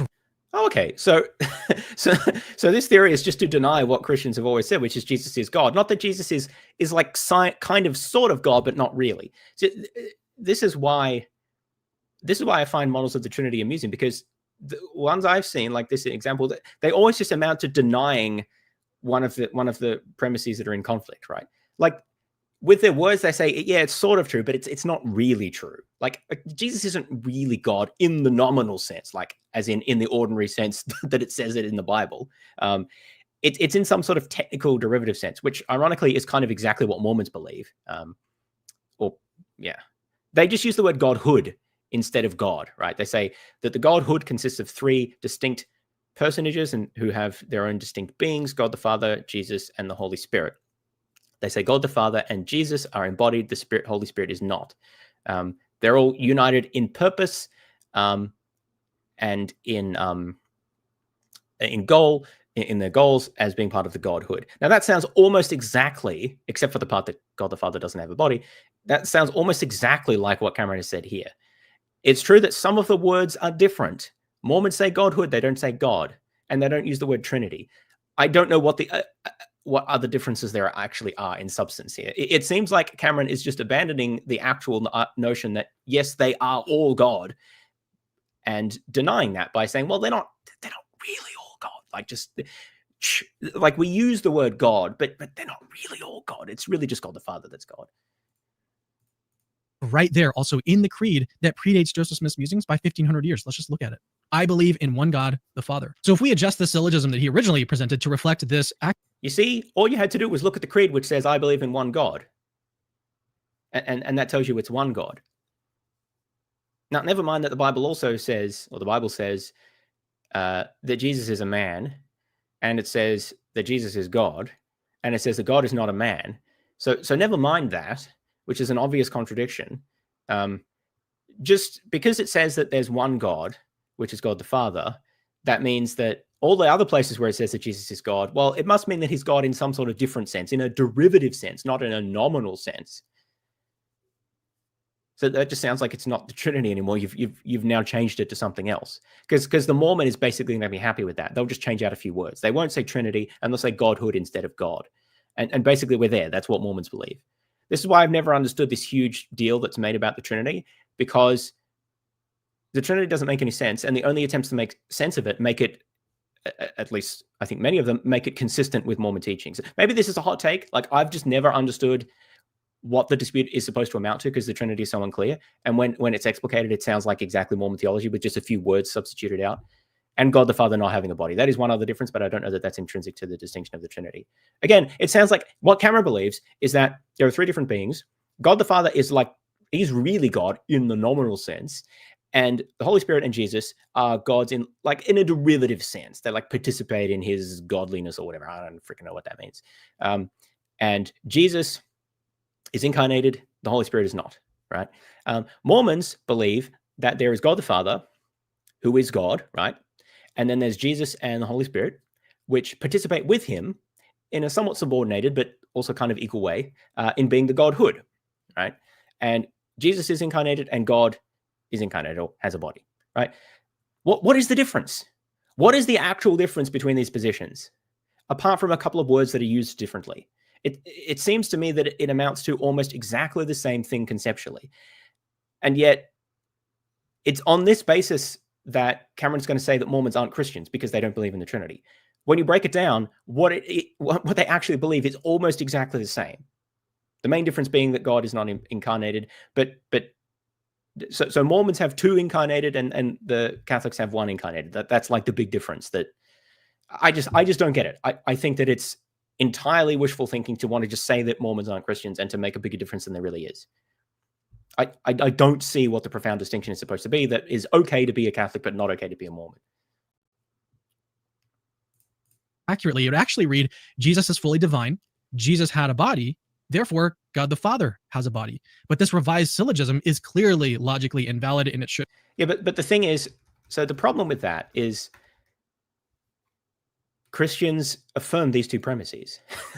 Like they just do affirm these premises. These are both in the Bible. I mean, Bible doesn't say premise 2 literally, but it's clear from the Bible that Jesus does have a body. And that's implied by the resurrection as well. And the Bible unequivocally says premise 1. So the only way, this is what I said before, right? And I was proven correct. The only way around this is to just deny the conclusion or to change the premises. But changing the premises doesn't help because the Bible clearly teaches these two premises anyway. So that's all Cameron is doing. He's just ignoring the argument, right? He's ignored the argument by changing the argument to this: God the Father has a body, right? But yet he's just ignored the fact that the Bible teaches these two premises. And you can therefore infer this from it, right? So he's now presenting a different argument, which is obviously invalid. It's talking about God the Father. But he's not denying that these two premises are taught by the Bible, right? So he's just ignoring the implications of his views. He's just saying, no, don't think about it. Well, he's implying that. This is just what I said. This is the only way around it. No, don't think about it. Shut up. Or God the Father has a body. But this revised syllogism is clearly logically invalid, and it shouldn't concern any Christian. Contrary to his claims, we don't actually need to sort of twist ourselves into incoherent Trinitarian philosophy to answer his argument. But we do, though. You just appeal to incoherent Trinitarian philosophy when you're talking about, what was it, the monarchical or whatever model of the Trinity, where, well, I'm not necessarily saying that is incoherent. More, it's like it's not coherent with the teachings of the Bible, apparently, which do say in this sort of fairly unequivocal sense that Jesus is God, right? But then with the other side of our mouth, we're supposed to say, but when it says that, it means that he's not really God, like in the nominal sense. It's like, it's kind of in a derived sense, right? Which it's basically just what Mormons believe. But we're just gonna keep calling it the Trinity. This is what just amounts to. It just amounts to ignoring the implications of your own beliefs and appealing to these complicated or bizarre philosophical distinctions that no one really understands, not even philosophers. And that's what I said, right? I said this before. If it's okay for Catholics to do this, to wrap themselves up in their warm blanket of complicated philosophy, to understand all of these apparently difficult ideas in their own teachings, then you should allow Mormons the same courtesy to do that as well. But he's not doing that. He keeps saying that they believe in a Superman who lives on another planet, which is just they don't. And even if some Mormons have said this, that's certainly not I don't think that's official teaching, but it's not the strongest or the best way to understand it. Like, look at what the best way to understand it is, or even use your imagination and think about how could they defend this view, rather than appealing to weak forms of the argument. If it's okay to retreat to complex philosophy to make sense of Catholicism, it should be okay to do that in the case of Mormonism as well. You should have the same standards when understanding different belief systems. This is one of my continual points that I always make. If the only way you can defend Christianity is to strawman and weak man and not think carefully about other belief systems, then it's just pretty lame, right? It's not really much of a defense. You can just appeal directly to Scripture and early creeds, separating Jesus's contingent embodiment from the Father's transcendent, incorporeal nature. So yes, things are definitely a bit awkward, but only because of Jacob's seemingly unfamiliarity with the classical Trinitarian framework. Finally, Jacob... Yeah, so it's exactly what I said at the start. The argument is... the concept of the Trinity resolves this problem, and the way it resolves this problem is shut up. Goes full conspiracy theory mode, claiming the Trinity is just a Greek-inspired invention from the 2nd century. And so to avoid this obvious conclusion, they end up in the unbiblical tangle of incoherent Trinitarian philosophy, a post-biblical philosophy that was demonstrably created in the 2nd and 3rd century to make Christianity more appealing to the Greek intellectuals, who saw God more as a transcendent abstraction rather than as a glorified personal father. So here Jacob reaches once again for his Muslim apologist cap and claims that the doctrine of the Trinity was invented in the 2nd and 3rd centuries as a concession to Greek intellectuals. But this is demonstrably false. The New Testament itself is filled with Trinitarian passages. Jesus expressly rejects Mormon-style polytheism by affirming that God is one in Mark. But Mormons accept that as well. Mormons also accept that God is one. And they don't accept that God, Jesus, and the Holy Spirit are different gods, just like Catholics don't accept that they're different gods, even though they're also distinct. I just don't understand this, right? That what's the real... I'm trying to think how to articulate this. So what Cameron does is he critiques Mormonism by saying, look, I know you don't say that you're polytheistic, or you don't say that you worship a superhuman on another planet, but those are the implications of your views, right? And he doesn't allow them to elaborate further or isn't interested in thinking about the issue further. Right? So that's how it critiques Mormonism. But when Mormons kind of do the same thing, you say, look, I know that you don't say that you believe in an incoherent mess of the Trinity, for example, but that is in fact the case. It is an incoherent mess. Or, you don't think the Trinity was developed later, but like it actually was. It's not really in the New Testament. You think it is, but it isn't really, right? Cameron responds to that by saying, no, like these things are fine, right? Or these beliefs make sense. And then he justifies it by just reiterating that that's what they believe. Like think about the Trinity argument, right? How did that work? Jacob said, look, the Trinity is a mess, and here's a syllogism to show that. And obviously he knows that Cameron's not going to agree that the Trinity is a mess, but he's using that as an argument to discredit Cameron's beliefs, right? And so Cameron responds to that, not by really engaging with the argument, by simply saying, but we as Trinitarian believing Christians don't believe in the conclusion of this argument because of the Trinity. But the whole point of the criticism is that we know you don't believe that. That's the point, right? It's a critique of your beliefs. But Cameron's defense is simply to reiterate that he doesn't agree with the conclusion.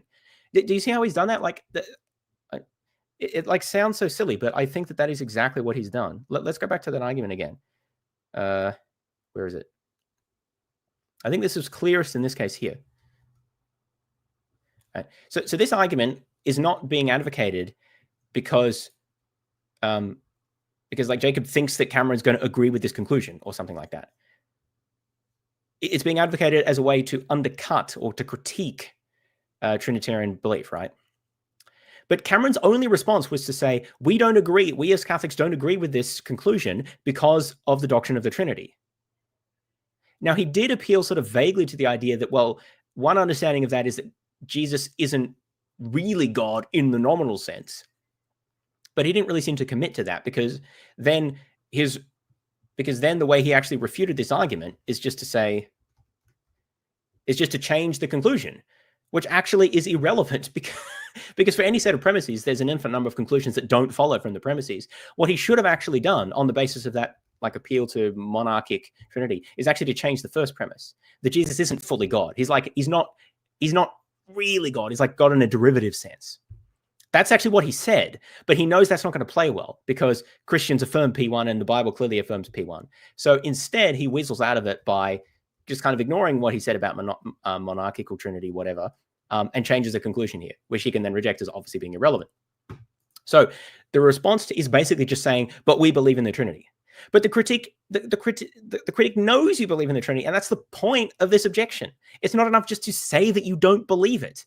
You have to explain why it's not contradictory. And again, he kind of gestured at that with the monarchical stuff, but he didn't follow through because if he did, he would, it seems, reject premise one, which is to reject the idea that Jesus is literally fully divine because he literally said, well, he's not God in the nominal sense. That seems to be rejecting premise one. You need to, maybe he's not doing that, but then he needs to explain which of the premises he's rejecting. You can't just then present a different argument. That's just changing the topic, my man. Yes, obviously this argument is fallacious. The problem isn't the conclusion, it's the two premises. The conclusion obviously follows from the two premises, that the other conclusion, right? The first one.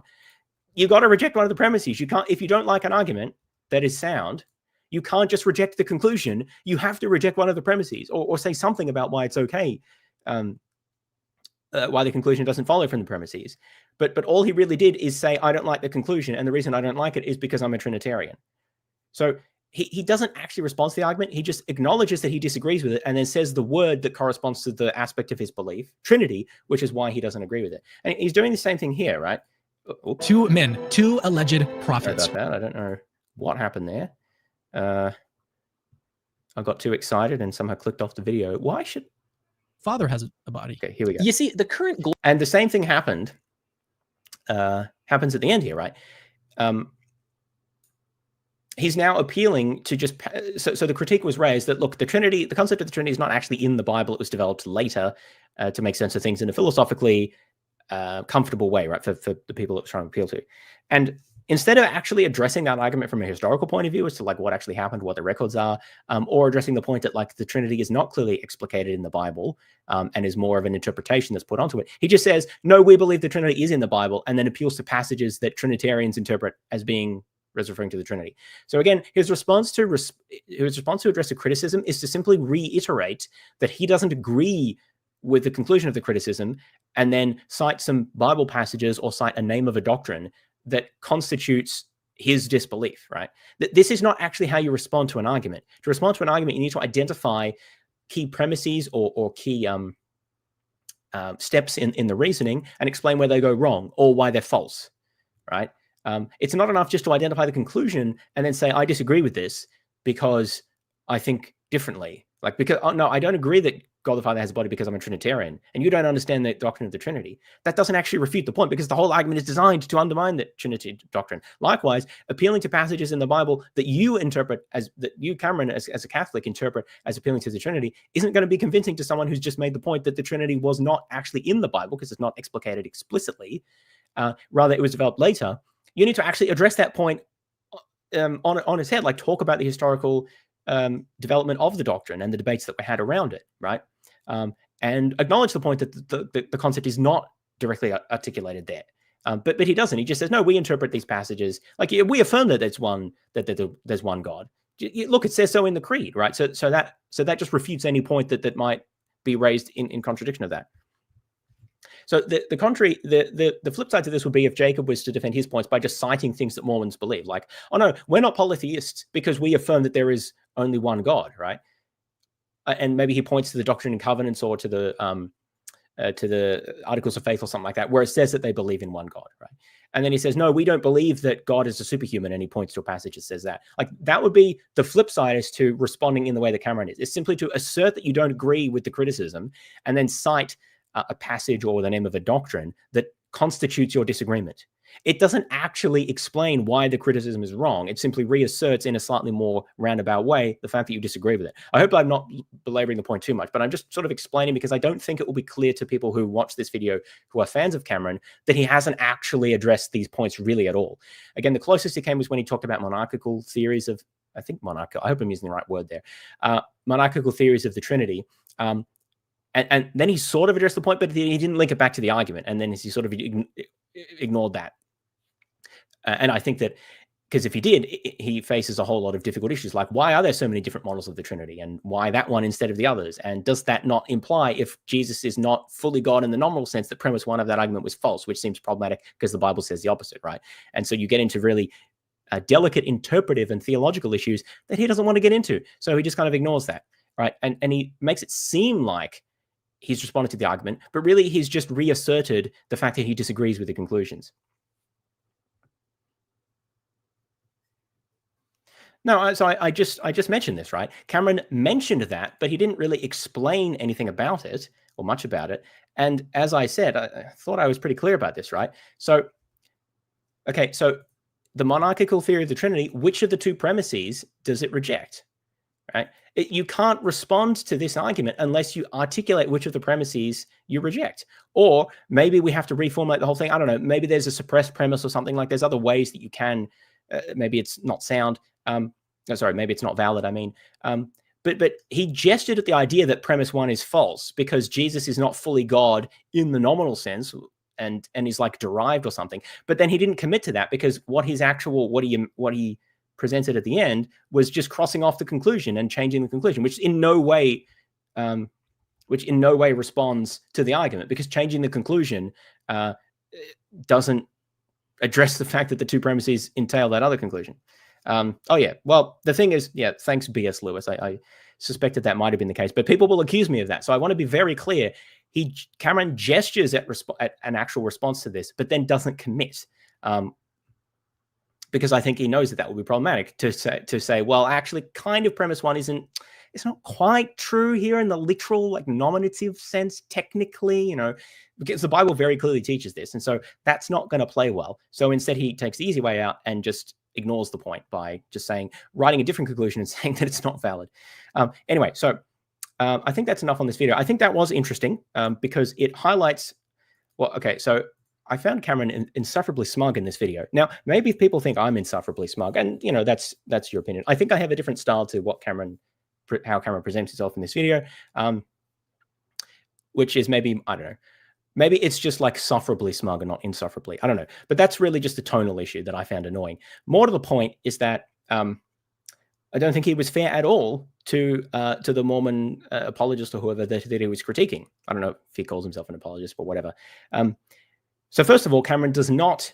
First of all, he addresses this idea that the Bible has passages about God having a body, right? So we went all through that and distinguished between Mormonism and Islam. The problem with his response there is that he just allows himself to interpret those passages in whatever way is convenient, but he's kind of unwilling to allow the Mormon or the Muslim to interpret passages in a similar way. Now, he claimed that there are some schools of thought in Islam that agree that God has a physical body. I don't really trust, I don't know enough about that to say either way. I just don't trust what Cameron has to say. I will point out that, which I thought was really confusing at the best, that one of the apologists that Cameron stated as arguing that God has arms in some sense has a slide here that clearly says that he does not possess physical body parts. So I don't know how this guy makes sense of those passages in the Quran that talk about God as having arms and such, but he clearly doesn't understand it as having physical body parts. So apparently he has his own interpretive framework, right? So that's the major inconsistency here. Cameron's allowed to interpret the Bible passages however he likes to resolve them, but the Mormons and the Muslims, no, not allowed to, apparently, because he doesn't give them the same license. Also, Cameron doesn't seem to distinguish the issue about whether a Mormon can interpret the passages in the Old Testament consistent with their understanding of God, or whether the passages in the Old Testament support the Mormon understanding of God as having a body. Because I'm not sure that they really support it. I don't know that they support much of anything, to be honest. I think they're incoherent.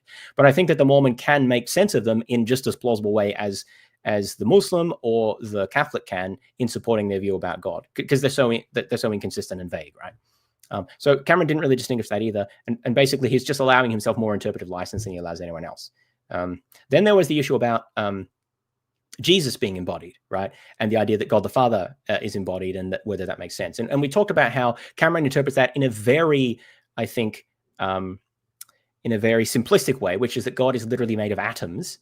And while acknowledging that there are maybe Mormons who think that, I don't think that the Mormon Church teaches that. And I don't think it's incumbent on Mormons to understand God the Father as being incarnated in that way. Maybe they could say that, I mean, does he think Jesus's perfected body is made of atoms? That would be an interesting question. Because I don't actually know what, like, Cameron would say about whether, can the incarnated Jesus be in multiple places at once? Like, is that possible? It seems that he can walk through walls and just appear and disappear. That doesn't sound like something that atoms can typically do. So I'm not sure how to understand that. But if an incarnated Jesus can do things that seem to be inconsistent with having a physical form, then why can't an incarnated God the Father do things that might seem naively inconsistent with having a physical form, like existing in multiple places at once, for example, or doing things that are outside the bounds of what the laws of physics seem to say? So there's a tension here that Cameron didn't really discuss. And there's further points about the idea that, well, we don't have to understand God the Father as being made of atoms anyway. We can understand it being made of anything that we can regard as physical in some sense. And this could be very different from anything that we understand. And that's what I thought as a Mormon, and that's how I understood it. And I know that there is a teaching that God is not made of the same stuff as we are. He's made of some sort of more refined, higher type of substrate. And I don't see how this in any way undermines the ability of God to be the worthiness of God to be worshipped, for example, the fact that he's made of something as opposed to just made of nothing, which is what Catholics think. So I don't think that was articulated. And I think we got a very simplistic view of what it means for God to be embodied. And then we talked about this issue of Jesus, right? We were presented by Jacob with this argument here. I can't get the conclusion to show. Has a body. Yeah. And Cameron, as I was just discussing before, said that, look, I don't agree with this conclusion because I'm a Trinitarian and you don't understand that point. But he didn't, which is just to reject the conclusion, which obviously everyone knows he will, without actually explaining why the conclusion doesn't follow from those two premises. We got a gesture at premise one maybe being false, at least in a strict sense, with the whole monarchical model, but then he walked back on that pretty quickly and then just instead rejected the conclusion here, which syllogism is clearly logically invalid. Rejected it, which doesn't in any way, just not in any way engage with the fact that the previous conclusion does seem to be entailed by the premises. And he just responds to any critique of the notion of the Trinity by saying, but I believe that it is in the Bible, which we know, but doesn't address the criticisms that it's not in the Bible because it doesn't say it there explicitly. It was developed later. It has internal incoherencies. all we get is reiteration that he, as a Catholic, doesn't believe that there are any problems, which we already know. The point of the criticisms is that we think as non-Catholics that there are these problems, and we would like you to respond to them and not simply reiterate that you don't agree that there are such problems. So anyway, that's a summary of the video. I thought that was a pretty bad video, actually. Let's have a quick look at the comments. Thought Mormonism was true unless I started my own research. Yeah, I completely agree. Like, if you do your own research, you should find that Mormonism is not true, but not because of these reasons, right? The fact that Mormonism teaches that God has a body, I don't think is a reason why it's false. I think that's one of the worst arguments that you could give as to why it's false. It's what Mormonism teaches about God and Jesus, I think, is, if anything, more coherent than the Trinity. I don't know that it's super coherent, but I think it makes more sense than the Trinity, which is an absolute mess. So this is interesting because he doesn't really say what the evidence is that he found. And I mean, I've written about many problems with Mormonism in terms of its teachings, its history, and its current practices, and there are lots of them. There are also lots of criticisms and problems with the Catholic Church as well. I personally don't think that one is particularly more plausible than the other. The main difference is that we have a lot more evidence about the origins of Mormonism than we do about the origins of Catholicism or mainstream Christianity, because it's 200 years old instead of 2,000 years old. I think that's the main difference. And of course, much of the early evidence that would have conflicted with, contradicted, or been critical of mainstream Christianity was lost, was destroyed or not preserved, or even altered in some cases. And so that's the main difference. And when you factor in that selection bias, I think that the evidence for both is similar, to be honest.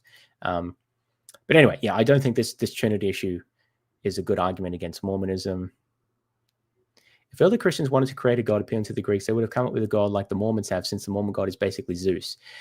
63 likes. Like, the Mormon God just isn't Zeus. Like, this is where they claim not to be straw manning, but I mean, I know Cameron didn't write that, but Mormons don't believe that God is Zeus.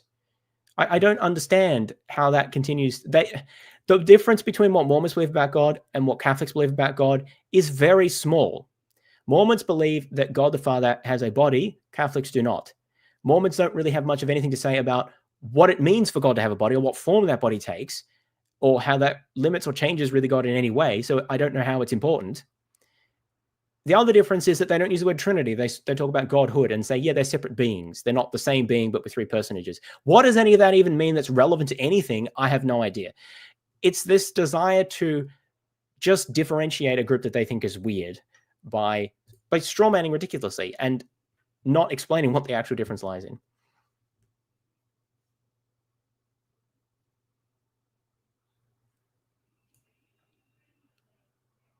God appeared in a likeness that could comprehend rather than in grandeur. So God does have a likeness. That seems to contradict that Isaiah passage. Blah, blah, blah. Boogeyman Constantine, the famous Council of Nicaea. But Constantine did do a lot in shaping the form of the church. So I don't know why that's invalid as a criticism.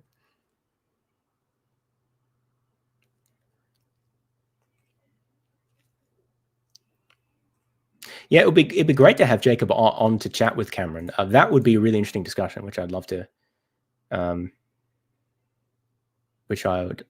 watch and comment on. But apparently Cameron doesn't want that to happen because he hearted a comment. I prefer Cameron's video response back and forth debates. Maybe he means prefer it too. Why would you prefer that? Like, a conversation between two people, as long as they're actually having a conversation, not just yelling at each other, is just so much better than response videos back and forward. This is why I invited Apologist Response to talk to me about fine tuning, because I think that's way more interesting than just me doing a response to his response and then he does a response to my response to his response. That just gets tedious and hard to follow. And it's better if you can actually talk to each other. So I don't really see as to why a response video is better myself. I always think it's good to come on and talk to your critics or have them critique you in person. You can give the response. Yeah, this is a good comment here. We should all pray for Jacob. Common Mormon tactic, they like it until it is them. What does that mean? They throw every chance in victim card as a trope at this one. I mean, I would say the exact same thing applies to Cameron.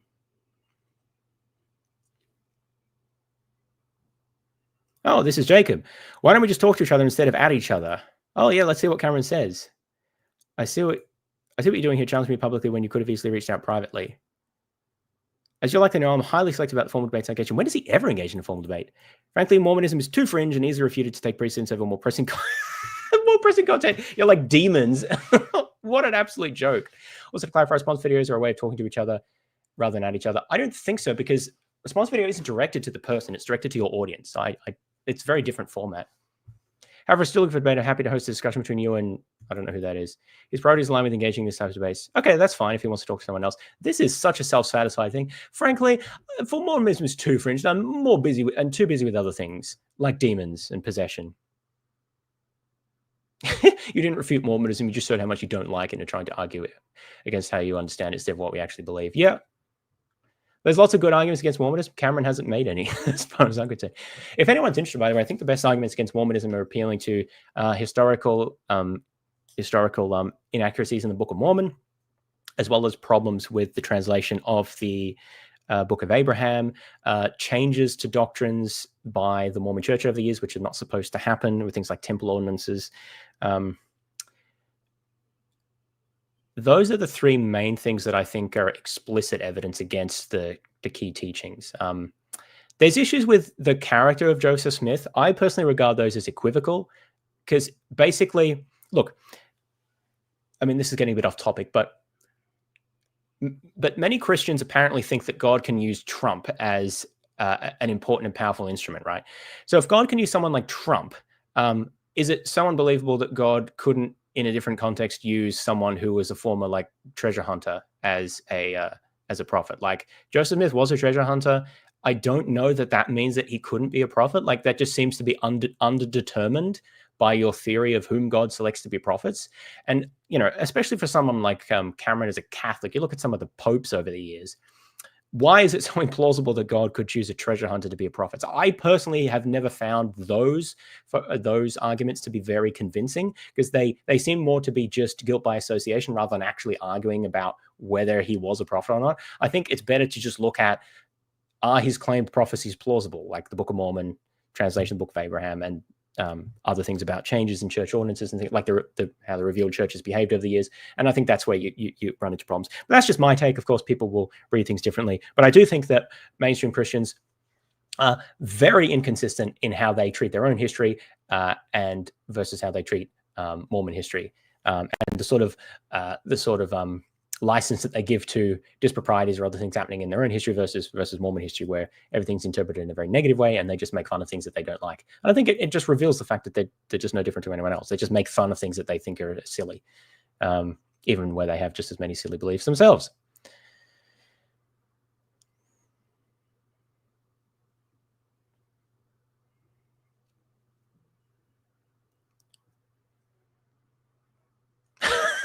Oh, this is such a good take. What's the point of the resurrection if having a body is so repugnant?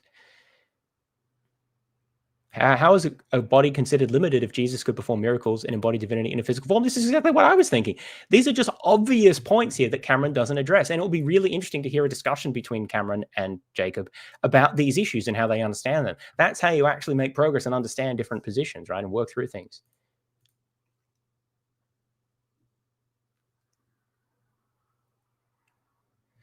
Anyway, getting some of the comments are actually quite interesting there. But I think that'll do for today. I'm not quite sure. I suspect that there's been an issue with regard to miscommunication about timing, though I thought I'd communicate that, but maybe I was unclear. We'll try to reschedule this discussion, and I'll retitle this stream to something more applicable. Thanks everyone for listening. I do apologize about the change in scheduled content, but at least you did get something. And I did want to respond to some more of that Mormonism prophecy stuff, so we did get the opportunity to do that too. Just having a quick, yeah, this is a good point. It's much easier to misinterpret and strawman if the person is not actually there, right? I think that it's very odd of Cameron to say that, oh, well, response videos is a way of discussing. Like, in a sense, but it's very different format, and you're not actually talking to the person, you're talking to your audience. So it's not really a discussion.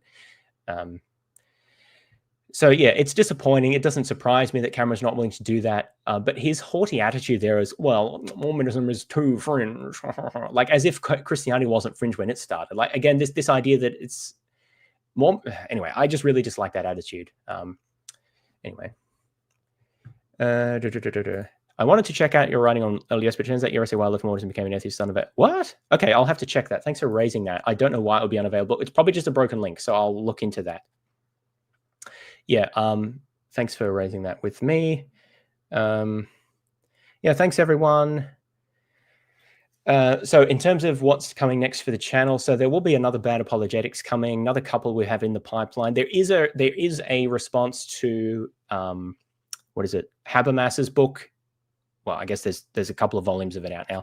We will be doing those. It may take a long time because the books are long, but they will happen. So don't worry about that. What else was I going to say? Oh yeah, so of course there's the discussion that we were supposed to have today. That will happen. My thesis is coming close to completion, so that's exciting. And one of the things that I'd like to do after I submit is devote a little bit more time to some YouTube videos. I do intend to make a follow-up video about fine-tuning, like an edited one, addressing some of the criticisms that were made of the first one and articulating certain points a bit more clearly. The other thing is I would like to make similar videos about some of the other arguments, some of the other main arguments for God's existence. That was always the intention. It takes time to do those, but I think that those are helpful. What was the other thing? Oh yeah, and the other thing that I'm thinking about at the moment is kind of meta-ethics. There've been some streams recently with like Lance and what am I trying to say? Nathan. I've also talked a bit about this on some of their streams, so I'd like to do some more on that point. I think it's an interesting issue, which kind of forms a nice intersection between like the moral realist atheists, the anti-realist atheists, and then like a lot of theists. So those are some of the things that you can look forward to coming up. Yeah, well, I think Paul Edge has already done some responses, right? But yeah, we might reach out there as well. Cool. Well, thanks everyone, and take care. I'll talk to you soon. Bye.